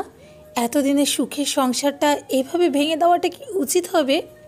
মীরার বাবা খানিকক্ষণের জন্য একটু থমকে গেলেন। মীরার দিকে তাকিয়ে দেখলেন মেয়েটা কাঁদছে, ফুটায় ফুটায় পানি গাল বেয়ে গড়িয়ে পড়ছে। হয়তো সাজানো সংসারটার মায়া এখনো ত্যাগ করতে পারেনি। মীরার বাবা শক্ত কণ্ঠে বললেন, আমার মেয়েটা সবে একটু নিজেকে গুছিয়ে নিয়েছিল, এর মধ্যে আবারও ওই ছেলেটা এসে কাটিয়ে দিয়ে গেল। শোনো মীরার মা, যার জন্য আমার মেয়ে গত কয়েকদিন যাবত লাগাতার চোখের পানি ফেলছে, তাকে আমি ক্ষমা করব না। মীরার বাবা জোরে জোরে পা ফেলে ভেতরে চলে গেলেন। মীরা নিজেকে আর ধরে রাখতে পারল না। হাতে থাকা শপিংয়ের ব্যাগগুলো ফেলে দিয়ে দৌড়ে নিজের ঘরে গিয়ে দরজা আটকিয়ে দিল। মীরার মা দরজার সামনে অনেকক্ষণ দাঁড়িয়ে থেকে ডেকেও মেয়েকে দরজা খোলাতে পারলেন না। মীরা কোনো কথাতেই কোনো উত্তর দিল না, কেবল ভেতর থেকে ফুপিয়ে কান্নার আওয়াজ ভেসে আসলো। রিয়াদ বাসায় ফিরল সন্ধ্যার পর। বাসায় না ঢুকে সে সোজা ছাদে চলে গেল। সেখানে পায়চারি করতে করতে একটার পর একটা সিগারেট টানতে লাগলো। তার মাথায় আগুন জ্বলছে। মীরার এত সাহস কিভাবে হলো? বিয়ের পর থেকে কোনোদিন সে তার মুখের উপর কথা বলেনি, কোনো কথার অবাধ্য হয়নি। সেই নরম স্বভাবের মেয়ে আজ কিনা তাকে তুইতুকারি করলো, গায়ে থুতু ছুঁড়ে মারলো। এত বড় স্পর্ধা ওর! রিয়া ঠোঁট থেকে জ্বলন্ত সিগারেট ফেলে দিয়ে পা দিয়ে পিষে ফেললো। তার রাগান্বিত মুখ দেখে মনে হচ্ছে যেন সে মীরাকেই পিষে ফেলতে চাচ্ছে। সে ছাদের এক কোণায় বসে ভাবতে লাগলো কি করা যায়। এমন সময় মনে পড়লো তার প্রেমিকার কথা। এই মুহূর্তে মাথা ঠান্ডা করতে হলে তার প্রেমিকার সাথে সময় কাটানো প্রয়োজন। পকেট থেকে ফোনটা বের করে ফোনের দ্বিতীয় সিমটা চালু করলো। সিমটা এতদিন অফ করে রেখেছিল। এটা দিয়েই সে তার প্রেমিকার সাথে যোগাযোগ করত। কন্ট্যাক্ট লিস্ট থেকে তার প্রেমিকার নাম্বারটা বের করলো। নাম্বারটা সে সেভ করেছিল তার অফিসের ম্যানেজারের নাম দিয়ে। এই নাম্বার থেকে কল আসলে মীরা তড়িঘড়ি করে ফোনটা নিয়ে আসতো রিয়াদের কাছে। কত সুন্দর সব চলছিল, বিন্দুমাত্র সন্দেহও মীরা করতে পারেনি। অথচ এক রাতের একটা ভুল সবকিছু তছনছ করে দিল। রিয়াদের নিজের উপর প্রচণ্ড রাগ পেল। সেদিন যদি ছাদে এসে কথা না বলতো তাহলে এই দিন আসতো না। এত সব ভাবাভাবি বাদ দিয়ে রিয়াদ কল দিল তার প্রেমিকার নাম্বারে। দুবার রিং হতেই রিসিভ করলো। কয়েক সেকেন্ড চুপ করে থেকে ওপাশ থেকে দ্বিধা নিয়ে তার প্রেমিকা বলল, হ্যালো। কেমন আছে আনা? ও রিয়াদ বেবি, অবশেষে তুমি কল করলে। সেই রাতের পর থেকে আমি তো চিন্তায় অস্থির। ওই দিন ফোনে আমি সমস্ত কিছু শুনতে পেয়েছিলাম। তখনই বুঝেছিলাম তুমি ধরা পড়ে গেছো, তাই নিজে থেকে আর যোগাযোগ করার চেষ্টা করিনি। ভালো করেছ। তুমি ফ্রি থাকলে চলো কাল দেখা করি। রিয়াদের কথা শুনে অ্যানা নিশ্চুপ হয়ে গেল। রিয়াদ অধৈর্য হয়ে রাগী কণ্ঠে বলল, কি ব্যাপার আনা, তুমি কি আমার সাথে দেখা করতে চাও না? অ্যানার সাথে সাথে উত্তর দিল। এবার সে কামুক কণ্ঠে বলল, অবশ্যই চাই বেবি, তোমাকে কাছে পেতে আমি মরিয়া হয়ে আছি। কাল সময় বের করা যাবে কিনা তাই ভাবছিলাম, কারণ ভার্সিটিতে কাল ক্লাস আছে। রিয়াদ লম্বা করে শ্বাস টানল। সব কিছুতেই শুধু ঝামেলা আর ঝামেলা। অ্যানা একটু চিন্তা করে বলল, কাল না পারলে পরশু অবশ্য দেখা হবে, কেমন? রিয়াদ কোনো উত্তর না দিয়ে ঠাস করে ফোন কেটে দিল। শেষবারের মতো আরেকটা সিগারেট খেয়ে তারপর বাসায় আসলো। কলিং বেল চাপ দিয়ে আমিনা বেগম দরজা খুলে দিলেন। রিয়াদ কোনো দিকে না তাকিয়ে মাথা নিচু করে দ্রুত তার ঘরে চলে যাওয়ার জন্য পা বাড়ালো। ঘরে দরজার সামনে যাওয়ার আগে রিয়াদের বাবা তাকে থামিয়ে দিলেন। রাশভারী কণ্ঠে বললেন, রিয়াদ দাঁড়িয়ে পড়ল সামনের দিকে মুখ করে। রিয়াদের বাবা সোফায় বসে কঠিন স্বরে বললেন, অফিস শেষ হয়েছে তো অনেক আগেই, এতক্ষণ কোথায় ছিলে? বন্ধুদের সাথে। কথা মিথ্যা বললো। তুমি মীরাদের বাড়িতে গিয়েছিলে এবং মীরাকে রাস্তায় আটকে রেখে হুমকি ধুমকি দিয়েছ। মীরার বাবা আমাকে কল করে সব বলেছেন। রিয়াদ চোখ বন্ধ করে শ্বাস টানল। তারপর তার বাবার দিকে ফিরে বলল, আমি ওকে বুঝিয়ে শুনে আনতে গিয়েছিলাম, কিন্তু ও আমার কথা শুনছিল না, তাই একটু রাগারাগি হয়েছে, এর বেশি কিছু না। স্বামী স্ত্রীর মাঝে এমন হয়। স্বামী স্ত্রীর সম্পর্ক কি আর আছে? তুই তো সব শেষ করে দিয়েছিস। রিয়াদ মাথা নিচু করে দাঁড়িয়ে রইল। রিয়াদের মা আবার বললেন, এলাকায় কানা খুসা শুরু হয়ে গেছে। সবাই আমাকে জিজ্ঞেস করছে বৌমার ব্যাপারে। বলেছি ছেলের সাথে ঝগড়া করে রাগ করে বাপের বাড়ি গেছে, কয়েকদিনের মাঝেই চলে আসবে। এরপরও মানুষের কথা থামছে না। কাল তুমি আমাদের সাথে মীরা বাড়িতে যাবে, যেভাবেই হোক মীরা রাগ ভাঙাবে, দরকার পড়লে পায়ে ধরে ওকে ফিরিয়ে আনবে, বুঝছো? রিয়াদ অনেক অপমানিত অনুভব করলো। কয়েক ঘন্টা আগে মীরা ওর দিকে থুতু ছুঁড়ে দিয়েছে, এলাকার মানুষ হাসাহাসি করেছে, আর এখন জন্মদাতা বাবা বউয়ের পা ধরতে বলেছে। পুরুষ হিসেবে আর কোনো মান সম্মান রইল না। রিয়াদের বাবা ধমক দিয়েই বললেন, বুঝেছো কি বলেছি? যেভাবে হোক তুমি বৌমাকে ফিরিয়ে আনবে, সংসার করবে এবং এলাকার সবার মুখ বন্ধ করবে। এইভাবে মান সম্মান গেলে এই এলাকায় মুখ দেখাতে পারবে না। বাবার কথা শেষ হতে রিয়াদ ঘরে এসে ধপ করে বিছানায় বসে পড়ল। গলায় ঝুলে থাকা টাইটা একটানে খুলে ছুঁড়ে ফেলল ফ্লোরে। প্রচন্ড হতাশায় মাথাটা দু হাতে চেপে বসে রইল। মীরাকে এত অনুরোধ করেও কাজ হয়নি, এমনকি তাকে হুমকি দিয়েও মন গলানো সম্ভব হয়নি। কাল কি মীরা আর তার পরিবারকে মানানো সম্ভব? আবার যদি অপমানিত হতে হয়? রিয়াদে হুট করে মেজাজ খারাপ হয়ে গেল। বিছানা থেকে উঠে কোমরে 2 হাত রেখে ঘরের ভেতর পায়চারি করতে করতে বলল, কেমন করেছে আমি? হ্যাঁ, এরকম একটু একটু সবাই করে। আমি তো বলেছি আর হবে না, তারপর এত গোমরা কিসের? এমন নয় যে আরেকটা বউ বিয়ে করে এনেছে। রিয়াদ কিছুক্ষণ ভাবলো, তারপর আবার বিছানায় বসে ফোন বের করে কল করলো। হ্যালো অ্যানা, কাল দেখা করতে হবে না, পরের সময় বের করে দেখা করব। ফোন কানে চেপে ধরে বলল, বলেই কল কেটে দিল। কল কেটে দিয়ে সে মনে মনে সিদ্ধান্ত নিল, যেভাবেই হোক মীরাকে ফিরিয়ে আনবে সে। নিজের মান সম্মানের প্রশ্ন এখানে। মীরাকে ফিরিয়ে আনতে না পারলে সবার কাছে সে চরিত্রহীন হবে, তাই অভিনয় করে হলেও মীরাকে সে ফিরিয়ে আনবে। মীরার বাসে রিয়াদ আর তার বাবা মা বসে আছে। তাদের সামনে মীরার বাবা মা আর ভাই। মীরাকে তাদের আসার কথা জানানো হলেও সে সামনে আসেনি, দরজা আটকে বসে আছে। রিয়াদের বাবা মা দুজনেই মীরার বাবা মাকে অনুরোধ করে বোঝানোর চেষ্টা করলো। মীরার বাবা মা প্রথমে শক্ত থাকলেও আস্তে আস্তে কিছুটা নরম হলেন। রিয়াদ অত্যন্ত বিনয়ের পরিচয় দিতে গিয়ে শ্বশুরের হাত পায়ে ধরল। মীরার বাবা কঠিন কণ্ঠে বললেন, মীরা না চাইলে এখানে আমার কিছু করার নেই। ও যদি রাজি হয় তোমার সাথে যেতে, তাহলে মেয়ের ভালোর জন্য সেটা আমি বিবেচনা করে দেখতে পারি। আমি মীরাকে রাজি করাবো, প্রয়োজন পড়লে ওর দেওয়ার সমস্ত শাস্তি আমি মাথা পেতে নেব। রিয়াদ উঠে গিয়ে মীরার ঘরের দরজার সামনে গিয়ে দাঁড়িয়ে মীরাকে ডাকলো, কিন্তু ভেতর থেকে কোনো সারা শব্দ এলো না। মিনিট 5 যাবৎ দরজায় কড়া নেড়েও যখন কাজ হচ্ছিল না, তখন রিয়াদের আর ধৈর্য কুলালো না। সে এমনভাবে দরজায় আঘাত করতে লাগলো যেন সে দরজাটা ভেঙে ফেলবে। আমিনা বেগম ছেলের উত্তেজনা দেখে পরিস্থিতি সামলে দিতে দ্রুত ছেলের কাছে এসে ছেলেকে থামালেন।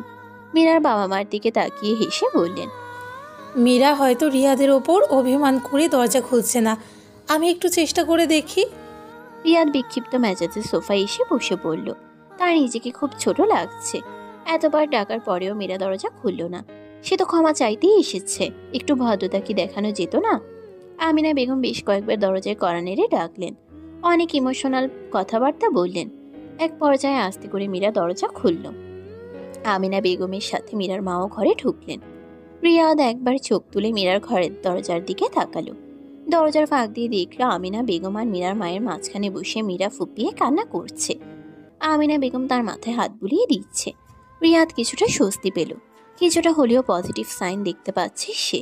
এভাবে আস্তে আস্তে সব ঠিক হয়ে গেলে মীরাকে নিয়ে যেতে আর বাধা থাকবে না। রিয়াদের বাবা মীরাকে সাথে নিয়ে যেতে চাইলে মীরার বাবা রাজি হলেন না। তিনি মীরার সাথে কথা বলে সিদ্ধান্ত নিয়ে তারপর তাদেরকে জানাবেন।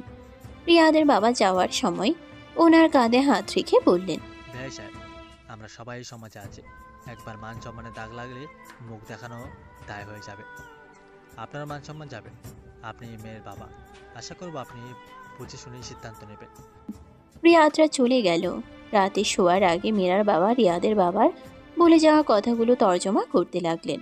মীরার মাকে ডেকে বললেন, মীরা কি কিছু বলছে? ও কি চায়? ও তো শুধু কান্নাকাটি করছে। রিয়াদকে ও দ্বিতীয়বার বিশ্বাস করতে চাচ্ছে না।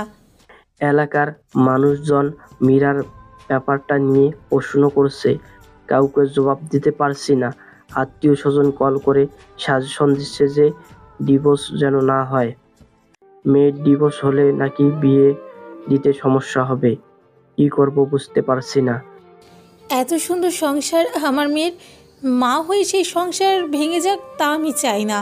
রিয়াদ যদি নিজেকে শুধরে নিয়ে ভবিষ্যতে এমন না করার প্রতিশ্রুতি দেয় তবে তো সমস্যা দেখি না। মেয়ে একবার ডিভোর্সি হলে হয়, এক বাচ্চার বাপ, আর নয়তো বয়স্ক কারোর কাছেই বিয়ে দিতে হবে। মীরার বাবা সব শুনলেন কিন্তু কিছু বললেন না। সব কিছু মিলিয়ে তিনি দ্বিধাদ্বন্দ্বে ভুগছেন। সিদ্ধান্ত নিলেন কাল সকালে মীরার সাথে এই ব্যাপারে কথা বলবেন। সকালে মীরা এই ব্যাপারে কথা শুনতেই চুপ হয়ে গেল। মীরার বাবা মেয়ের মাথায় হাত রেখে অনেক কিছুই বুঝালেন। বললেন, মারে, একটা সুযোগ দিয়ে দেখ, হয়তো সে তার ভুল বুঝে আর এমন করবে না। একটা সংসার ভেঙে যাওয়া তো সহজ ব্যাপার না, তোকে সারাটা জীবন এর ফল ভোগ করতে হবে। আর যদি সেই একই কাজ আবারও করে তখন? ভরসা রাখ, করবে না। নেগেটিভ চিন্তা করিস না। এত সুন্দর সংসারটা একটা ভুলে ভেঙে দিস না। আর একটা সুযোগ দে মা। ঠিক আছে, তবে তাই হোক। আমি ফিরে যাব, তবে পরের বারে এমন হলে আমি আর তোমাদের কাছে ফিরবো না। হয় আত্মহত্যা করবো, নয়তো যেদিকে দুই চোখ যাবে সেই দিকে চলে যাব আমি। এটা বলে মীরা উঠে চলে গেল। মেয়ের কথা শুনে মীরার বাবা মা দুজনেই কিছুক্ষণ থ হয়ে বসে রইলেন, কিন্তু মেয়ের কথা এতটা আমলে নিলেন না। যে করেই হোক মেয়ের সংসার আবার জোড়া লাগাতে বদ্ধপরিকর তারা। সন্ধ্যায় কল দিয়ে রিয়াদের বাবাকে জানিয়ে দিলেন মীরার সিদ্ধান্তের কথা। রিয়াদের বাবা খুশি হয়ে তখনই আসতে চাইলেন মীরাকে নিতে, কিন্তু মীরার বাবা জানালেন এভাবে তিনি মেয়ে দিবেন না। যেহেতু এত বড় মনোমালিন্য হয়ে গেছে, তাই ঘরোয়াভাবে একটু খাওয়া দাওয়ার আয়োজন করতে চান। সেজন্য 2 দিন সময় চান। রিয়াদের বাবা 2 দিন সময় দিতে নারাজ। অনেক জোরাজোরির পর তিনি 1 দিন সময় দিতে রাজি হলেন। দেরি করলে কখন আবার মীরার সিদ্ধান্ত চেঞ্জ হয়ে যায় বলা তো যায় না। তাই যত দ্রুত সম্ভব মীরাকে নিয়ে আসতে চান। রিয়াদ খুব খুশি হলো। সে তৎক্ষণাৎ মীরাকে কল করলো। দেখলো মীরা তার নাম্বার আনব্লক করেছে। 2 রিং বাজার পর মীরা কল ধরলো। প্রথমে মীরা কথা বলতে না চাইলেও রিয়াদ জোর করে ঘন্টা 2 কথা বলে ফেলল। ব্যাপারটাই নতুন নতুন প্রেমে পড়ার অনুভূতি পেল সে। মীরা ধীরে ধীরে সহজ হয়ে গেল তার সাথে। শত হোক রিয়াদ তার স্বামী, তার ভালোবাসার মানুষ। রিয়াদের থেকে সে বেশি দিন দূরে থাকতে পারবে না। কথা শেষ করে রিয়াদ একটা বিজয়ীর হাসি দিল। অবশেষে সে জিতে গেছে। যেভাবেই হোক মীরাকে আসতেই হচ্ছে তার কাছে। আজকে মীরাদের বাড়িতে ছোটখাটো একটা আয়োজন করা হয়েছে। রিয়াদের পরিবার নিতে আসবে তাকে। তাদের কাছে কিছু আত্মীয় আর কয়েকজন কাজিন এসেছে। মেয়ে কাজিনরা মিলে মীরাকে হালকা সাজিয়ে দিল। খয়েরি রঙের শাড়িতে মীরাকে দেখতে বই লাগছিল। অল্প কিছুক্ষণের মাঝেই রিয়াদের বাবা মা এসে পৌঁছালো। রিয়াদ আসেনি, সে অফিস থেকে ছুটি নেয়নি, তাই সে হাফ অফিস করে তারপর চলে আসবে। রিয়াদ মীরাকে বলেছে এখান থেকে নিয়ে যাওয়ার পর অফিস থেকে ছুটি নিয়ে দেশের বাইরে ঘুরতে নিয়ে যাবে, তাই আজ ছুটি নিবে না। দুপুরের খাবারের সময় হয়ে গেলেও রিয়াদ আসলো না। সে কল করে জানালো জ্যামে পড়েছে, আসতে সময় লাগবে। সবাই যেন দুপুরের খাবার খেয়ে নেয়, তার জন্য অপেক্ষা করার প্রয়োজন নেই। সবাই খুশি মনেই খেতে বসলো। শুধু মীরা খেলো না, সে রিয়াদ আসলে খাবে। দুপুরের খাবারের পর 1 ঘন্টা হয়ে গেলেও রিয়াদের আসার নাম নেই। তাকে কল করেও পাওয়া যাচ্ছে না, তার ফোন অফ। সবাই টেনশনে অস্থির হয়ে গেল। রাস্তাঘাটে অ্যাক্সিডেন্ট হয়ে যায়নি তো? কারণ শেষবার রিয়াদ যখন কথা বলেছিল তখন রাস্তার গাড়ির আওয়াজ শোনা যাচ্ছিল। মীরার বাবা দ্রুত মীরার ভাইকে পাঠালেন রিয়াদের অফিসের দিকে। বাড়ির সবার আনন্দ অনেকটাই ম্লান হয়ে গেল। মাঝারি মানের হোটেলটার সামনে দাঁড়িয়ে রিয়াদ ঠোঁট কামড়ে হাসল। ভিতরে তার জন্য অপেক্ষা করছে অ্যানা। অ্যানার সাথে আবারও একসাথে হবে এই বিষয়টা মনে করতেই তার গা শিরশির করে উঠল। তবে আজই শেষ। মীরার সাথে সব কিছু নতুন করে শুরু করার আগে শেষবারের মতো অ্যানার সাথে নিতে চাই সে। এরপর আর কোনোদিন দেখা করবে না অ্যানার সাথে, তাই আজ একটু রয়ে শুয়ে সময় কাটাবে। আর একটু তাড়াতাড়ি আসতে চেয়েছিল সে, কিন্তু রাস্তার জ্যাম দেরি করিয়ে দিল। এখন মীরাদের বাসায় যেতে দেরি হবে, ব্যাপার না, কোনো একটা মিথ্যা কথা বলে দিলেই হবে। রিয়াদ শীষ বাজাতে বাজাতেই হোটেলের লবিতে আসলো। এরপর সোজা চলে এলো 3 তলার 305 নাম্বার রুমে। অ্যানা এই রুমেই আছে। রুমের দরজা ধাক্কা দিতেই খুলে গেল। বিছানায় অর্ধনগ্ন অ্যানাকে কামুকি ভঙ্গিতে আধশোয়া হয়ে বসে থাকতে দেখল। রিয়াদকে দেখে এসে মুচকি হেসে একটা হাত বাড়িয়ে দিল। রিয়াদ কিছুক্ষণের জন্য স্তব্ধ হয়ে গিয়েছিল। এবার তার গলা শুকিয়ে গেল। সে ঝটপট দরজা লাগিয়ে দিল ভিজানোর জন্য। অ্যানার দিকে এগিয়ে গেল। রিয়াদ যখন অ্যানার মাঝে পুরোপুরি ভূত হয়ে আছে, তখনই খট করে একটা শব্দ হলো দরজায়। তীব্র অনুভূতিতে থাকলেও শব্দটা রিয়াদের কানে ঠিকই এলো। শব্দটা হওয়ায় 2 সেকেন্ডের মাথায় ঠাস করে দরজাটা খুলে গেল। রিয়াদ আর অ্যানা দুজনেই ভেবাচেকা খেয়ে গেল। রিয়াদ অ্যানার উপর থেকে সরে আসলো। দুজনেই চাদর দিয়ে নিজেদেরকে ঢাকলো। রিয়াদ অবাক হয়ে দেখলো দরজায় তার বাবা আর মীরার বাবা দাঁড়িয়ে আছে। তাদের পাশে মীরা, পিছনে আমিনা বেগম আর মীরার মাও দাঁড়িয়ে আছে। সবাই বিস্ফোরিত চোখে তাকিয়ে আছে রিয়াদের দিকে। মীরা আর্তনাদ করে 2 হাত দিয়ে মুখ ঢেকে ফেলল।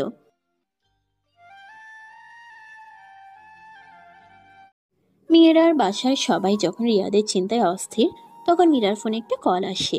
মীরা কলটা পেয়ে ঘাবড়ে গেল। তার মনে অশুভ চিন্তা আসছে। রিয়াদের বাবা মাও ভয় ভয় চোখে তাকিয়ে আছে। কোনো খারাপ খবর নয় তো? মীরা ফোনটা তার শাশুড়ির দিকে এগিয়ে দিয়ে বলল, মা আপনি ধরুন কলটা। না মা, তুমি ধরো। মীরা কল রিসিভ করে লাউড স্পিকারে দিল। ভেসে আসলো একটা তরুণীর কণ্ঠ। হ্যালো মীরা, কে? আমি তোর বান্ধবী শিলা বলছি।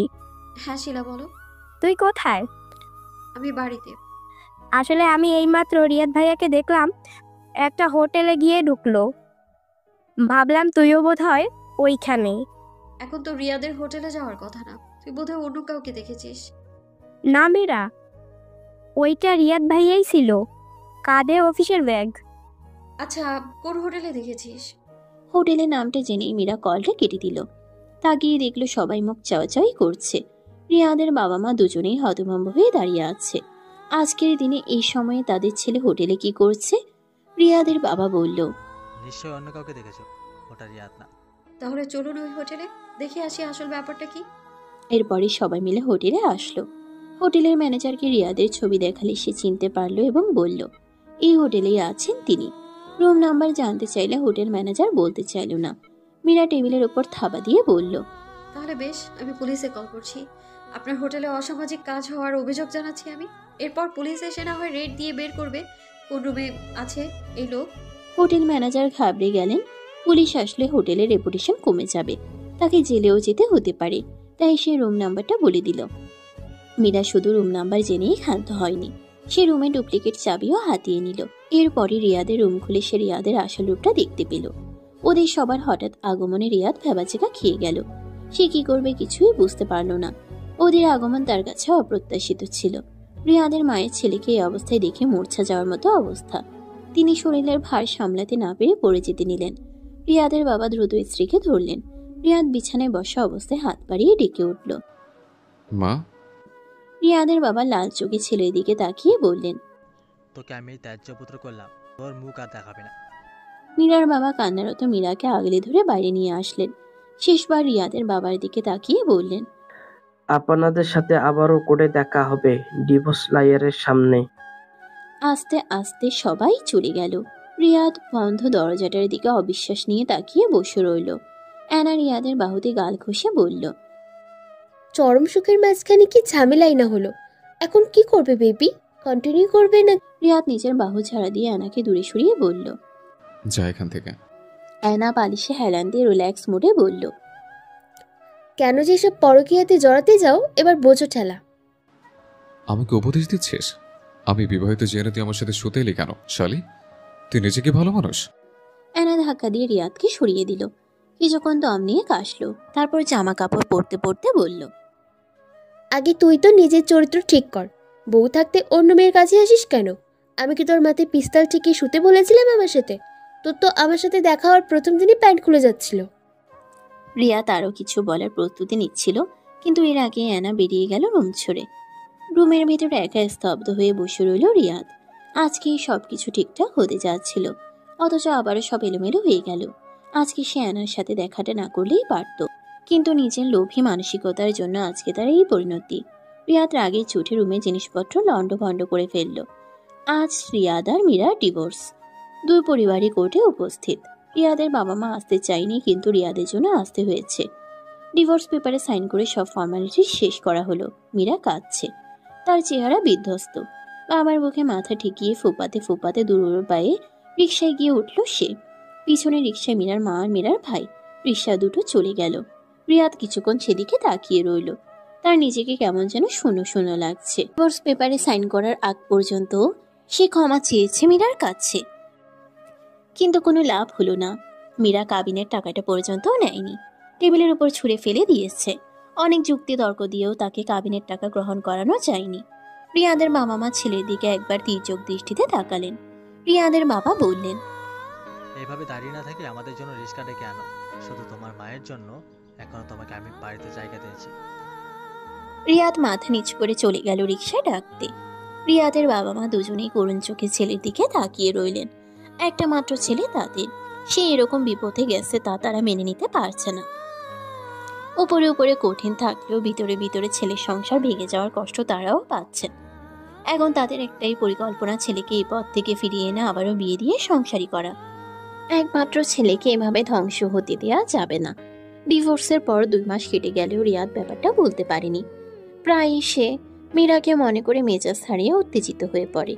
রাগে নিজের গায়ে নিজেই চড় বাসায়। মীরাকে খুব মিস করে সে। মাঝে মাঝে আবার মীরাকে গলা টিপে মেরে ফেলতে ইচ্ছে করে তার। কি হতো যদি মীরা এই ব্যাপারটা সবার সামনে না আনতো? নিজেদের মধ্যে কি বোঝাপড়া করে মিটিয়ে নেওয়া যেত না? কত সংসারে এইসব পরকীয়া চলছে, কত কত স্বামীরা পরকীয়া করছে। তাদের স্ত্রীরা কি জেনে শুনে সংসার করছে না? মীরা যদি তাকে সুযোগ দিত তাহলে সে তো পরকীয়া ছেড়ে দেওয়ার প্রতিশ্রুতি দিয়েছিলই। তারপরে মীরা তেজ দেখিয়ে ডিভোর্স দিল। আত্মীয় স্বজন বন্ধু বান্ধব থেকে শুরু করে সবার কাছেই চরিত্রহীন আর খারাপ হলো রিয়াদ। আর মীরা সবার সহানুভূতি পেল। আস্তে আস্তে বছর কেটে যায়। রিয়াদ নিজেকে কিছুটা গুছিয়ে নিতে শুরু করেছে।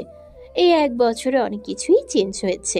পুরনোর চাকরিটা ছেড়ে দিয়ে নতুন চাকরি নিয়েছে। পুরনো কর্মস্থলে সবাই তার ডিভোর্সের ব্যাপারটা জেনে যাওয়ায় চাকরি ছেড়ে দিতে হয়েছিল।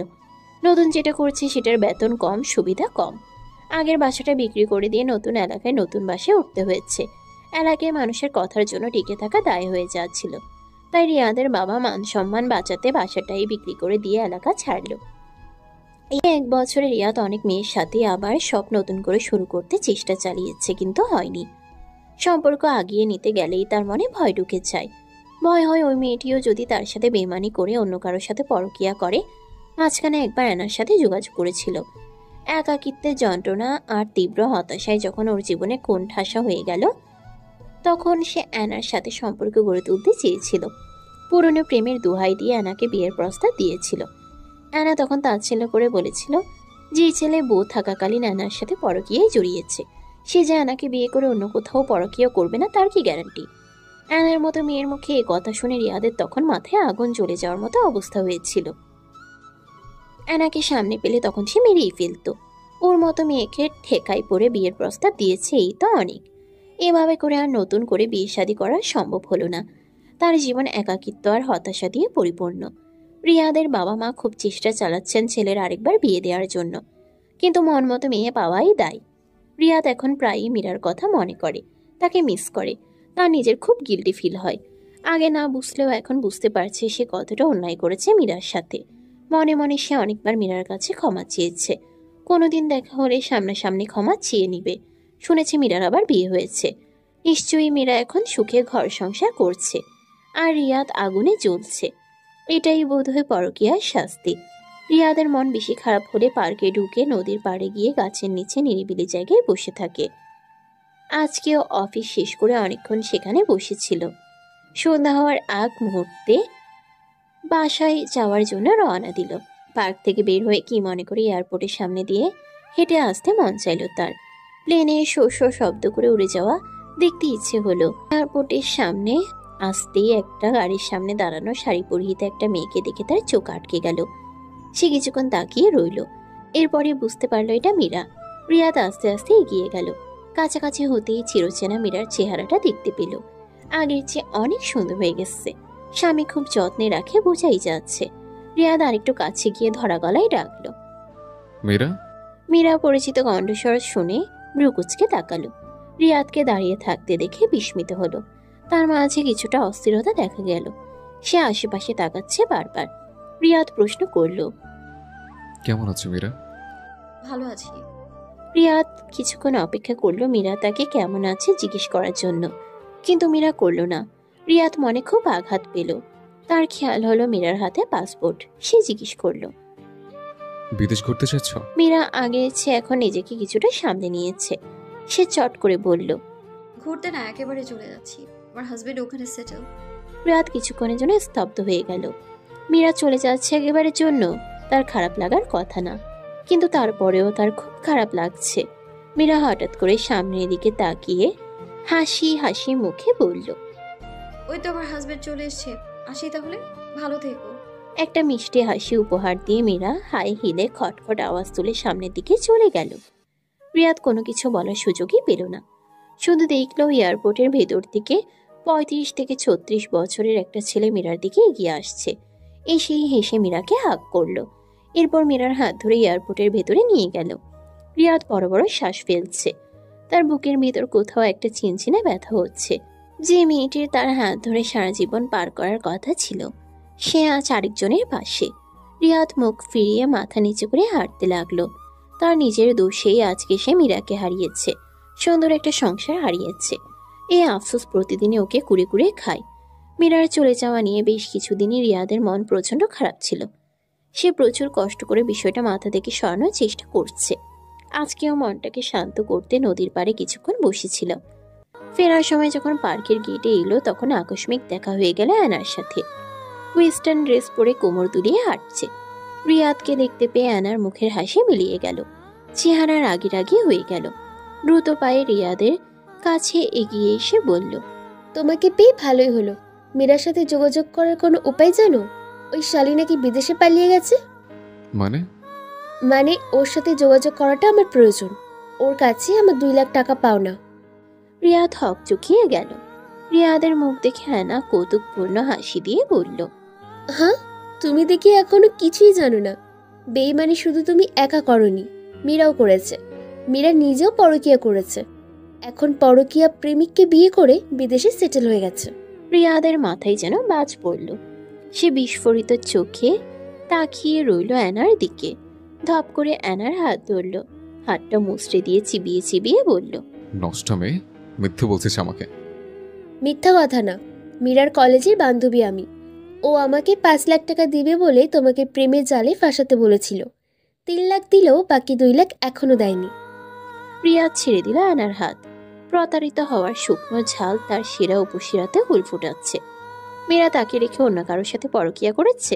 এত বড় অপমান! রিয়াদ 2 পাশে মাথা নেড়ে বলল, আমি বিশ্বাস করি না। মেয়েরা এমন কাজ কেন করবে? বিশ্বাস না হলে মীরাকে জিজ্ঞেস করতে পারো। ও একদিন তোমার ফোন ঘেটে দেখলো তুমি অফিসের বিভিন্ন মেয়ে কলিগদের সাথে ফোনে চ্যাট করো। মাঝে মাঝে ফেসবুকে কিছু মেয়ের সাথে ঘনিষ্ঠ চ্যাট করারও প্রমাণ ছিল। মীরা এসব তখন সহ্য করতে পারেনি, কিছুটা কষ্ট পেয়েছিল। সে তখন নিজেও আস্তে আস্তে পরকীয়ায় জড়ালো।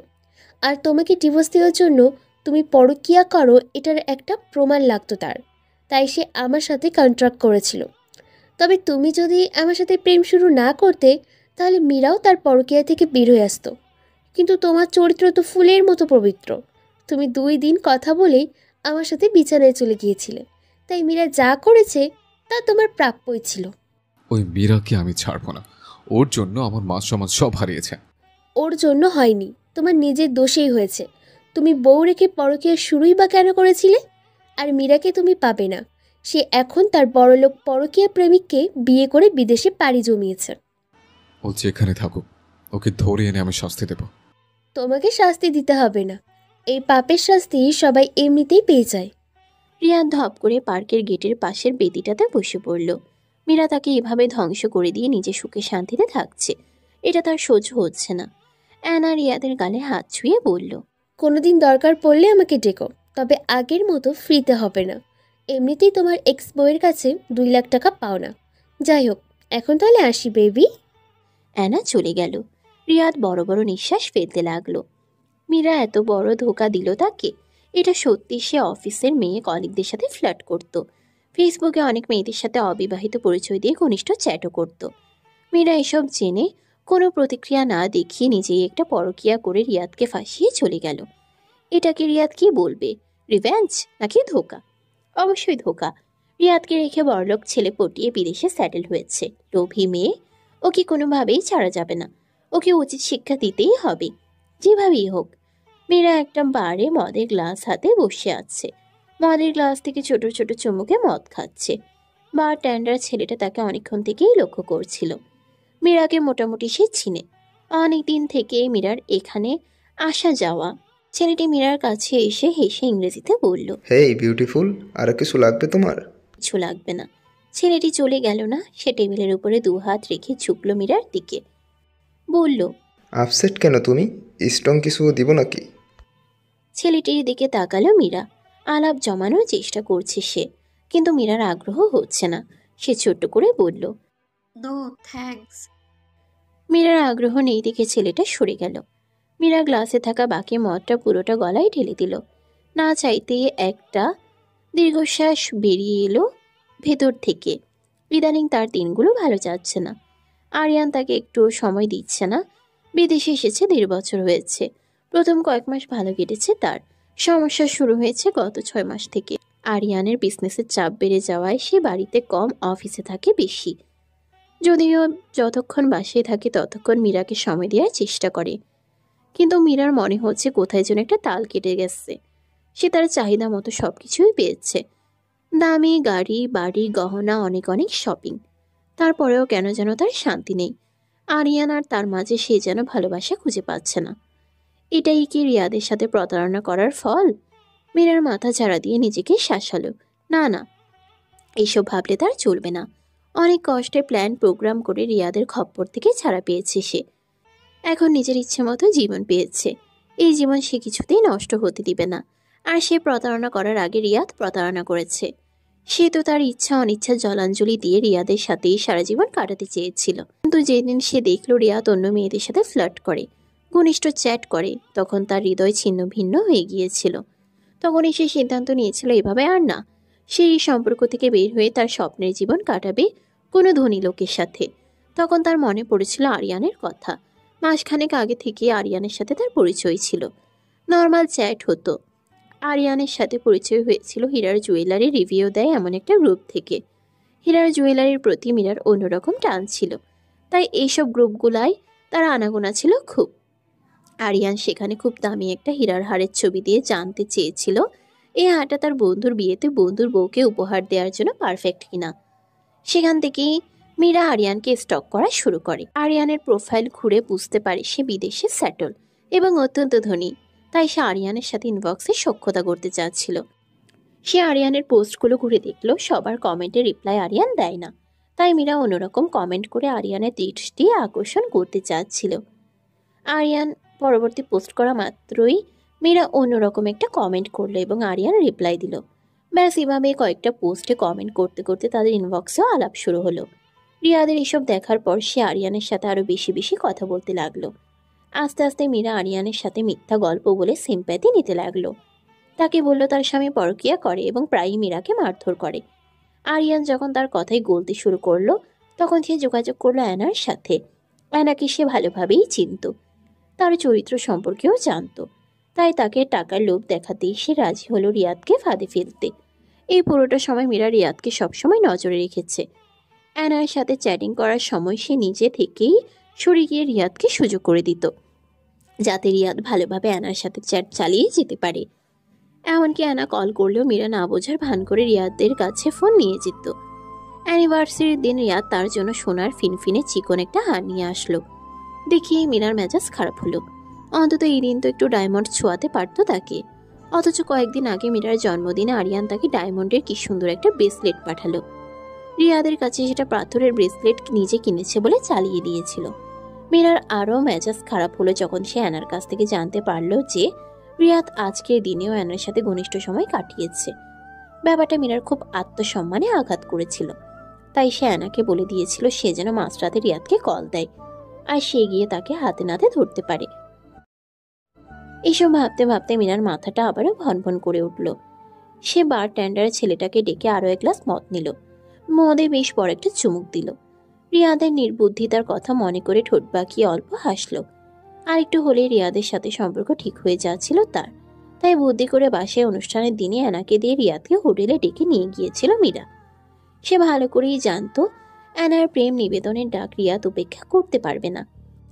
যেহেতু পরিবারের সবাই রিয়াদের সাথে মীরাকে মিল করাতে উঠে পড়ে লেগেছিল, তাই তাদেরকে সবাইকে হোটেলে নিয়ে গিয়ে রিয়াদের আসল রূপটা দেখিয়েছিল মীরা।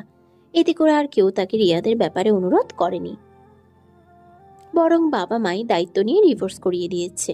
মীরা কখনোই আরিয়ানকে বিয়ে করার জন্য রিয়াদকে ডিভোর্স দিতে পারত না। তার পরিবার, সমাজের মানুষ সবাই তাকে ছিছি করত, তাই প্ল্যান করে রিয়াদকে দোষী বানালো। মীরার সাথে প্রতারণা করা রিভেঞ্জ নিল, সমাজের মানুষের সিম্প্যাথিও পেল। বাবা মা দাঁড়িয়ে থেকে আরিয়ানের সাথে বিয়েও দিয়ে দিল। সবার কাছে সে একজন ভালো মেয়ে হয়েই রয়ে গেল। পুরাই উইন উইন সিচুয়েশন। মীরা বেখেয়ালে হেসে উঠল, কিছুক্ষণ পাগলের মতো হাসলো।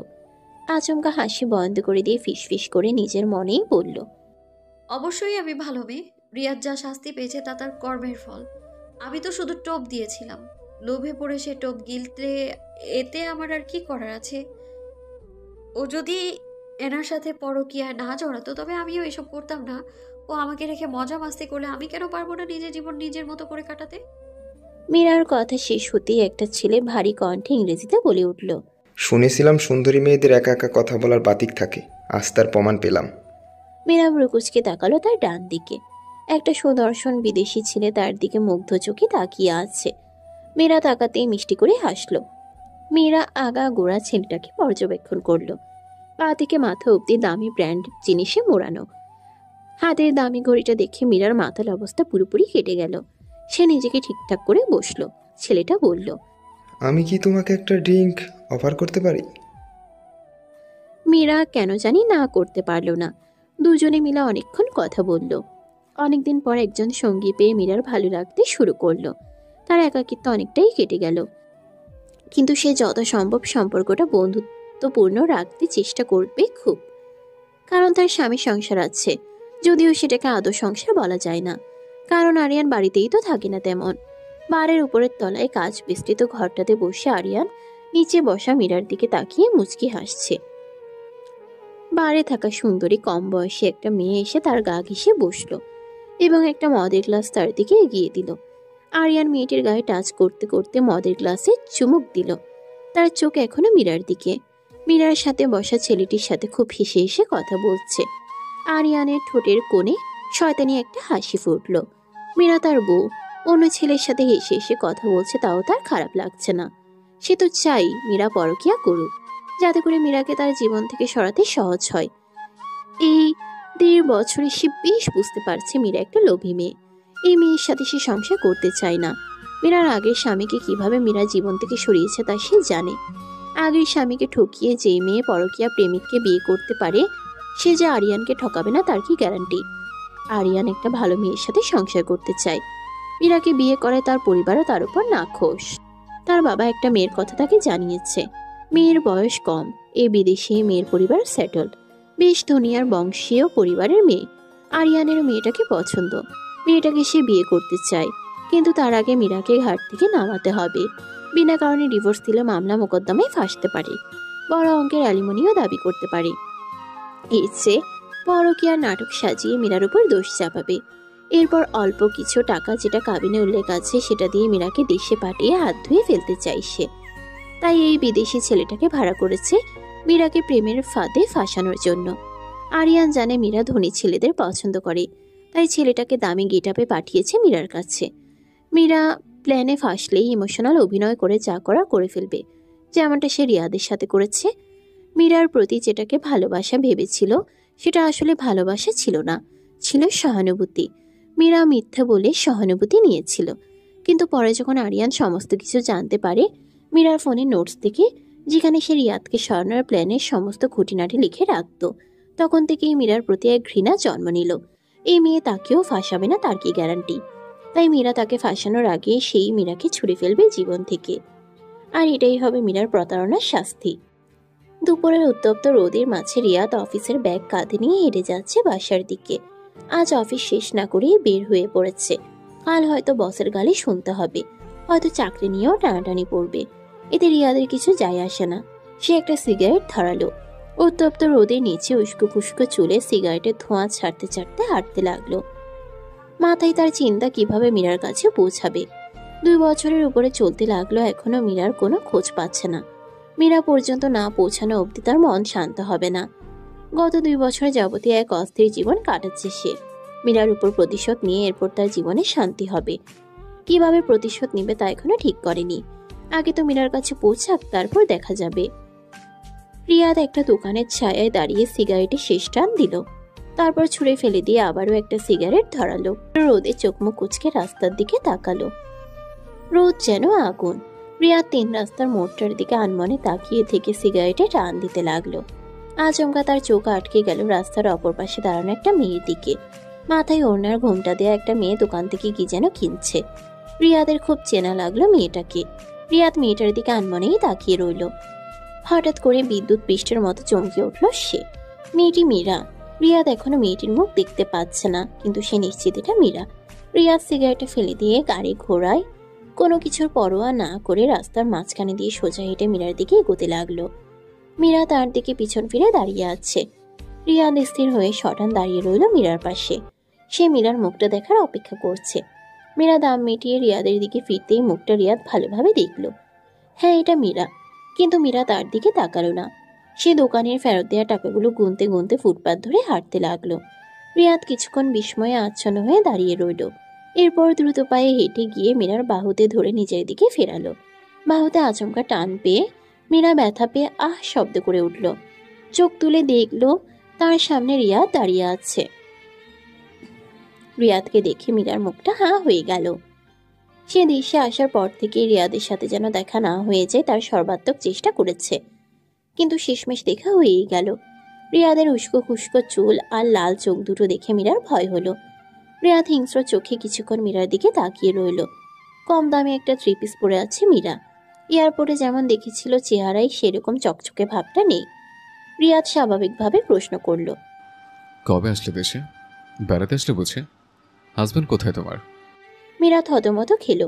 নিজেকে সামনে নিয়ে বলল, এই তো কিছুদিন হলো হাজবেন্ড বাসায় আছে। তাই? তবে তো তাকে তোমার আসল রূপটার কথা জানাতে হয়। কোথায় বাসা? চলো সেখানে। রিয়াদের কথা শুনে মীরার যা বুঝার বুঝে ফেলল। রিয়াদ জেনে গেছে সব। মীরা আমতা আমতা করে বলল, কি সব বলছো? কিসের রূপ? রিয়াদ খামচে দিয়ে মীরার হাত ধরে হিংস্র কণ্ঠে বলল, আমি তোর সব ছলকলা জানি। তোর উপর প্রতিশোধ নেওয়ার জন্য এতগুলো দিন অপেক্ষা করে আছি। আজ তা পূর্ণ করব। তোর বাপ মা স্বামী সবাইকে জানাবো সব। তারপর জানাবো সমাজের মানুষকে। তোর বাপ মা বাসা পাল্টেছে, তাই না? নিয়ে চল সেখানে আমাকে, নয়তো তোকে মেরে পুঁতে ফেলবো। মীরা ঢোক গিলল। ভয়ে ঘামছে সে। রিয়াদ যা বলছে তা যদি করে তবে মীরার আর কোনো আশা নেই। আরিয়ান তাকে পরক্রিয়া সংক্রান্ত কারণে ভুল বুঝে ডিভোর্স দিয়েছে। এরপর কাবিনের টাকা দিয়ে দেশে পাঠিয়ে দিয়েছে। মীরা আরিয়ানের অনুপস্থিতিতে অন্য একটা ছেলের সাথে জড়িয়ে পড়েছিল। আরিয়ানের কাছে সে সমস্ত প্রমাণ ছিল, তাই মীরার কিছুই করার ছিল না। আরিয়ানের থ্রেটের মুখে ডিভোর্স পেপারে সাইন করে দেশে চলে আসতে বাধ্য হয়েছে। আরিয়ান দয়া করে তাকে দেশে পাঠানোর ব্যবস্থা করেছে। আর নয়তো বিদেশের রাস্তায় একা পড়ে থাকতে হতো। বাড়িতে এসে বাবা মায়ের কাছে মীরা সত্যটা বলতে পারেনি। বলেছে কয়েকদিনের জন্য দেশে বেড়াতে এসেছে। এত কিছু জানলে তার বাবা মায়ের কাছেও তার জায়গা হবে না, তাই সে নিজেকে বাঁচাতে মিথ্যের আশ্রয় নিয়েছে। এখন রিয়াদ যদি সব ফাঁস করে দেয় তবে তো মীরার দিক থেকে তার মা বাবাও মুখ ফিরিয়ে নেবে। মানসিকভাবে বিপর্যস্ত মীরা আতঙ্কিত হয়ে গেল। সে কোনো কিছু বিবেচনা না করেই রিয়াদের হাত ছাড়িয়ে দৌড়াতে লাগলো। রিয়াদও উন্মাদের মতো দৌড় দিল মীরার পিছনে। অল্প চিৎকার করলো মীরাকে উদ্দেশ্য করে। রাস্তার লোকজন এভাবে দুটো প্রাপ্তবয়স্ক ছেলে মেয়েদেরকে দৌড়াতে দেখে বেশ আগ্রহ নিয়ে তাকিয়ে রইল। মীরা রাস্তার মাঝখান দিয়ে ছুটতে লাগলো। ভাবনা রাস্তা পেরিয়ে ওপারে গিয়ে কোনো একটা চিপাচাপায় লুকিয়ে পড়বে। আর রিয়াদও নিশ্চয়ই এতটা পরিশ্রম করবে না তাকে ধরতে। কিন্তু তার ধারণা ভুল প্রমাণ করে দিয়ে রিয়াদ জ্ঞানহীনের মতো তার পিছু করতে লাগলো। এভাবে চলতে থাকলে কয়েক সেকেন্ডের মাঝে রিয়াদ তাকে ধরে ফেলবে। মীরা উপায়ান্তর না পেয়ে স্টেশনে ঢুকে পড়ল। ভাবলো মীরার মাঝে হারিয়ে যাবে। স্টেশনে ঢুকে গেটের বাম পাশে দৌড় দিল মীরা। এতে করে রিয়াদের চোখের আড়াল হতে পারল কিছুটা, তাই তার লুকোনোটা সহজ হয়ে গেল। রিয়াদ স্টেশনে ঢুকে পাগলের মতো মীরাকে এদিক ওদিক খুঁজতে লাগলো। এত মানুষের ভিড়ে খুঁজে না পেয়ে উন্মাদের মতো মাথার চুল টেনে ধরে চিৎকার করে উঠল। লোকজন এক পলকের জন্য ওর দিকে তাকালো। এবার ওকে পাগল মনে করে চোখ সরিয়ে নিল। রিয়াদের চুল এলোমেলো, চেহারাও ভেঙে গেছে। ইন করা শার্টের অর্ধেকটা বের হয়ে গেছে। এই অবস্থায় সে এদিক ওদিক ছুটতে লাগলো। যে করে হোক মীরাকে তার চাই। আজ মীরা হাতছাড়া হয়ে গেলে আর তাকে পাওয়া যাবে না। মীরাকে পেলেও খুন করবে। মীরা স্টেশনে দেয়াল ঘেঁষে স্তূপ করে রাখা বস্তার পিছনে লুকিয়ে থেকে কাঁপছে। খুব সতর্ক দৃষ্টির আড়াল থেকে রিয়াদের দিকে নজর রাখছে। বস্তার স্তূপের পিছনে থাকায় পিঁপড়া থেকে শুরু করে বিভিন্ন পোকা তাকে কামড়াচ্ছে, আর গরম লাগছে খুব। কিন্তু মীরা এসব সহ্য করে ঘাপটি মেরে বসে রইল সেখানে। রিয়াদ পাগলের মতো হন্যি হয়ে খুঁজছে তাকে। তাই রিয়াদ না যাওয়া পর্যন্ত এখান থেকে সে বের হবে না। এক সময় অসহ্য হয়ে প্রচণ্ড আক্রোশে সে কান্না করে দিল। নিজের এমন করুণ অবস্থা সে মেনে নিতে পারছে না। কোথায় ছিল সে, আর আজ তার কি পরিণতি? এমন পরিণতিতেও রিয়াদের মনের ঝাল মিটছে না। সে এসেছে প্রতিশোধ নিতে। মীরার সমস্ত রাগ পড়ল রিয়াদের উপরে। রিয়াদ তার বাসা পর্যন্ত পৌঁছে গেলে আর সবাই সব জেনে গেলে তার বাপ মায়ের কাছেও আর ঠাঁই মিলবে না। এটা সে হতে দিতে পারে না। প্রয়োজনে রিয়াদকে সে খুন করবে। এসব চিন্তার মাঝে স্টেশনে একটা ট্রেন থামলো। ট্রেনটাকে দেখে মীরার মাথায় একটা বুদ্ধি আসলো। সে যদি রিয়াদের চোখ ফাঁকি দিয়ে ট্রেনে উঠে পড়ে তবে কেমন হয়? পরে না হয় কাছাকাছি কোনো স্টেশনে নেমে পড়লেই হবে। আপাতত রিয়াদের পিছনে এত ছাড়ানো যাবে? মীরার মনে আসার সঞ্চার হলো। সে ট্রেনে ওঠার সুযোগের অপেক্ষায় বসে রইল। ট্রেনে ওঠার সময় রিয়াদ দেখে ফেললে আবার কেলেঙ্কারি হয়ে যাবে। মীরা আশেপাশে তাকালো। দেখলো একটা পরিবারের সবাই অনেক ব্যাগ নিয়ে ট্রেনে ওঠার জন্য আসছে। ওদের দেখে মনে হচ্ছে বস্তার স্তূপটার সামনে দিয়ে হয়তো যাবে। মীরা ওড়না দিয়ে গা মাথা ঢেকে নিল। এরপর ওরা আসতে ওদের দলটার সাথে মিশে গেল। আর চোখে একবার দেখলো রিয়াদকে। রিয়াদ এক জায়গায় দাঁড়িয়ে অস্থির হয়ে এদিক ওদিক দেখছে। মীরা চোখ সরিয়ে নিল। সে দ্রুত মানুষজনকে ধাক্কা মেরে সরিয়ে দিয়ে ট্রেনে উঠে পড়ল। ট্রেনে উঠে মুখ ঢেকে ভিড়ের মাঝে দাঁড়িয়ে রইল। আল্লাহ আল্লাহ করে অপেক্ষা করতে লাগলো কখন ট্রেন ছাড়বে। মিনিট দুয়েক পরেই ট্রেন ছেড়ে দিল। আস্তে আস্তে ট্রেনের গতি বাড়ল। স্টেশন ছেড়ে ট্রেন বেরিয়ে যেতেই মীরা হাঁফ ছেড়ে বাঁচল। সে কয়েকটা বগি ঘুরে ট্রেনের একদম শেষ বগিটাতে আসলো। ট্রেনের শেষ দিকে হওয়ায় এই বগিটা বেশ ফাঁকা। মীরা বগিটার শেষ প্রান্তের কোনার দিকের একটা খালি সিটে জানালার ধারে বসলো। গায়ে মাথায় দেয়া ওড়নাটা সরিয়ে গায়ে একটু বাতাস লাগালো। রিয়াদকে আবারও ঘোল খাওয়াতে পেরে খুশি মনে হাসলো। আনমনে হেসে এক পলক সামনের দিকে তাকিয়ে এসে থমকে গেল। রিয়াদ দাঁড়িয়ে আছে। এলোমেলো চুল আর পোশাক সাথে ঠান্ডা দৃষ্টিতে তাকিয়ে থাকায় তাকে অশরীরীর মতো লাগছে। রিয়াদ হঠাৎ সাইকোর মতো ঠোঁট পাকিয়ে অল্প হাসলো। এরকম হাসি দেখে মীরার আত্মা উড়ে গেল। তার কেমন জানি ভয় হতে লাগলো। ট্রেনে দুলনির সাথে তাল মিলিয়ে হেলে দুলে রিয়াদ ট্রেনের সিট ধরে ধরে অপ্রকৃতস্থ এর মতো মীরার সামনের সিটটা এসে ধপ করে বসে পড়ল। মীরা ভয় ট্রেনের সিটের সাথে সেটে গেল। রিয়াদ আগের মতোই দৃষ্টি দিয়ে তাকিয়ে আছে মীরার দিকে। অনেকদিন যাবৎ তার জীবনের একটাই লক্ষ্য, আর সেটা হলো মীরার উপর প্রতিশোধ নেওয়া। আজ সে মীরাকে ছাড়বে না। গত কয়েক বছর যাবৎ সে যে অপমান সহ্য করেছে, আজ মীরাকেও সে অপমানের স্বাদ নিতে হবে। সমাজের সবার চোখে আঙ্গুল দিয়ে মীরার আসল রূপটা দেখিয়ে দিবে আজ। তবেই না শান্তি। আজ এতগুলো দিন পর রিয়াদ শান্তিতে ঘুমাবে। এগুলো চিন্তা করে রিয়াদ শরীর নাড়িয়ে হেসে উঠল। তাকে সম্পূর্ণ অপ্রকৃতস্থের মতো লাগলো দেখতে। মীরা ভয়ে আশেপাশে তাকালো। বগিটার শেষের এই 2-3টা সিটে কেউ নেই। সামনের সিটগুলায় মানুষ ছড়িয়ে ছিটিয়ে বসে আছে। কারোর এই দিকেই দৃষ্টি নেই। যে যার কাজে ব্যস্ত।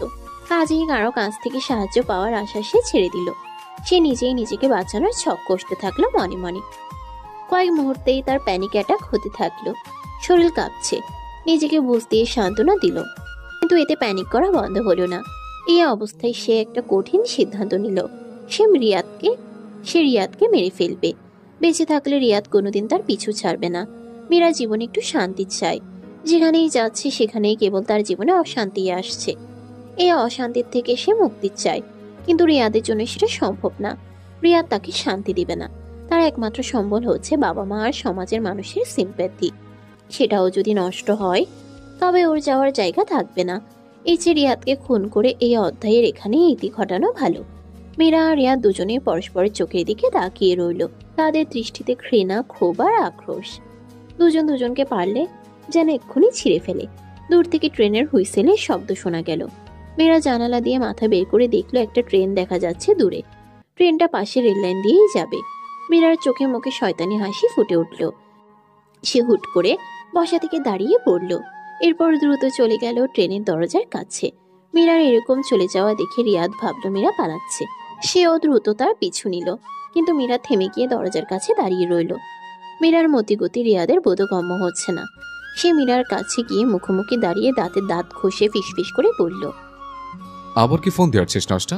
পালাবি ভাবছিস? পালাতে পারবি না আর। তোকে খুন করার ফোন দিয়ে আসছি। রিয়াদের মাথায় রক্ত উঠে গেল। সে ঠাটিয়ে একটা চর বসালো মীরার গালে। মীরা এত বড় একটা চর খেয়েও রাগ করলো না। সে হাতে একটা সুযোগ পেল। এটাই তো সে চাইছিল, কোনো একটা ঝামেলা বাঁধিয়ে রিয়াদের সাথে হাতাহাতির ছলে ধাক্কা দিয়ে তাকে ট্রেন থেকে ফেলে দেওয়া। ঝামেলা না হলেও ক্ষতি ছিল না। রিয়াদকে বুলিয়ে বালিয়ে দরজার কাছে নিয়ে নিজে থেকেই ধাক্কা দিয়ে ফেলে দিত। অন্য ট্রেনটার শব্দ ক্রমেই কাছে আসছে। মীরা কিছু না ভেবে ঝাঁপিয়ে পড়ল রিয়াদের উপর। রিয়াদকে ধাক্কা দিয়ে ট্রেনের দরজার কাছে নিয়ে যেতে থাকলো। রিয়াদ মীরার প্ল্যান ঘুণাক্ষরেও জানতে পারল না। সে মীরার ধাক্কায় নিজে থেকেই দরজার কাছে চলে এলো। তার উদ্দেশ্য মীরাকে দরজার কাছে এনে ফেলে দেওয়ার ভয় দেখানো। কিন্তু মীরার মনে তখন অন্য কিছু। সে রিয়াদকে খুন করতে বদ্ধপরিকর। তার বিবেক বিবেচনা সমস্ত কিছু হারিয়ে বসেছে সে। রিয়াদ মীরার ঘাড়ে আর হাতে ধরে জোর করে দরজার কাছে চেপে ধরল। দমকা হাওয়ায় দুজনের চুল আর জামা কাপড় উঠছে। মীরা এক পলক ট্রেনের দরজা দিয়ে বাইরে তাকালো। দেখলো অন্য ট্রেনটা কাছে চলে এসেছে, আর কয়েক মুহূর্তের মাঝেই তাদের ট্রেনটাকে ক্রস করবে। মীরা দ্রুত নিজের সিদ্ধান্ত নিল। রিয়াদের হাত থেকে প্রথমে নিজেকে সম্পূর্ণ মুক্ত করে তারপর রিয়াদকে ধাক্কা দিতে হবে। এমনভাবে ধাক্কা দিতে হবে যেন রিয়াদ পাশের রেল লাইন বরাবর গিয়ে পড়ে। মীরা দেরি করলো না। এক সেকেন্ডও তার কাছে অনেক দামি। মীরা হাত মুঠো করে যত জোরে সম্ভব রিয়াদের নাক বরাবর ঘুষি মারল। নাকে ঘুষি খেয়ে রিয়াদ মীরাকে ছেড়ে দিয়ে নিজের নাক চেপে ধরল। মীরা তৎক্ষণাৎ রিয়াদকে দরজার দিকে পিঠ দিয়ে দাঁড় করিয়ে তার বুকে দু হাতে সজোরে ধাক্কা দিল। ধাক্কা খেয়ে পড়তে পড়তে রিয়াদ অবাক চোখে তাকালো মীরার দিকে। হয়তো এতক্ষণে সে তার নিয়তি বুঝে গিয়েছে। রিয়াদকে ধাক্কা দেওয়ার সাথে সাথে রিয়াদ বাঁচার তাড়নায় তার সহজাত প্রবৃত্তির দরুন মীরার বাম হাতটা আঁকড়ে ধরল, যেটা দিয়ে সে রিয়াদকে ধাক্কা দিল। ধাক্কা দেওয়ার পর হাতটা তখনও সে নিচে নামাতে পারেনি। মীরা চমকে উঠল। ডান হাত দিয়ে ট্রেনের দরজার হাতলে আঁকড়ে ধরল, কিন্তু রিয়াদের শরীরের ভারে সে হাত ছুটে গেল। রিয়াদের সাথে সেও ছিটকে পড়ল ট্রেন থেকে। পুরো ঘটনাটা কয়েক সেকেন্ডের ব্যবধানে ঘটে গেল, কিন্তু রিয়াদ আর মীরার জন্য আশেপাশে সমস্ত কিছু যেন ধীরে চলতে লাগলো। দুজন বিস্ফোরিত চোখে একে অন্যের দিকে তাকিয়ে রইল। যেই চোখে আক্রোশ আর প্রতিশোধের আগুন ছিল, সেই চোখে জন্ম নিল ভয় আর আতঙ্ক। কিছুটা দুঃখবোধও জন্ম নিল। ট্রেন থেকে পাশের রেল লাইনে ছিটকে পড়ার পর কোনো সিদ্ধান্ত নেওয়ার আগেই অন্য ট্রেনটি নির্দয় দানবের মতো ছুটে এলো তাদের দিকে।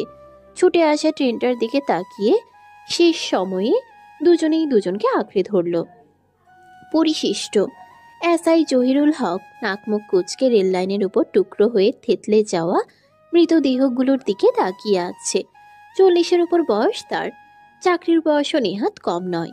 এইসব বিকৃত লাশ দেখে দেখে অভ্যস্ত তিনি। এসআই শামীম তাকে উদ্দেশ্য করে বলল, স্যার, সব দেখে তো মনে হচ্ছে দুজন নারী পুরুষ একসাথে ট্রেনে কাটা পড়েছে। মনে হচ্ছে সুইসাইড কেস।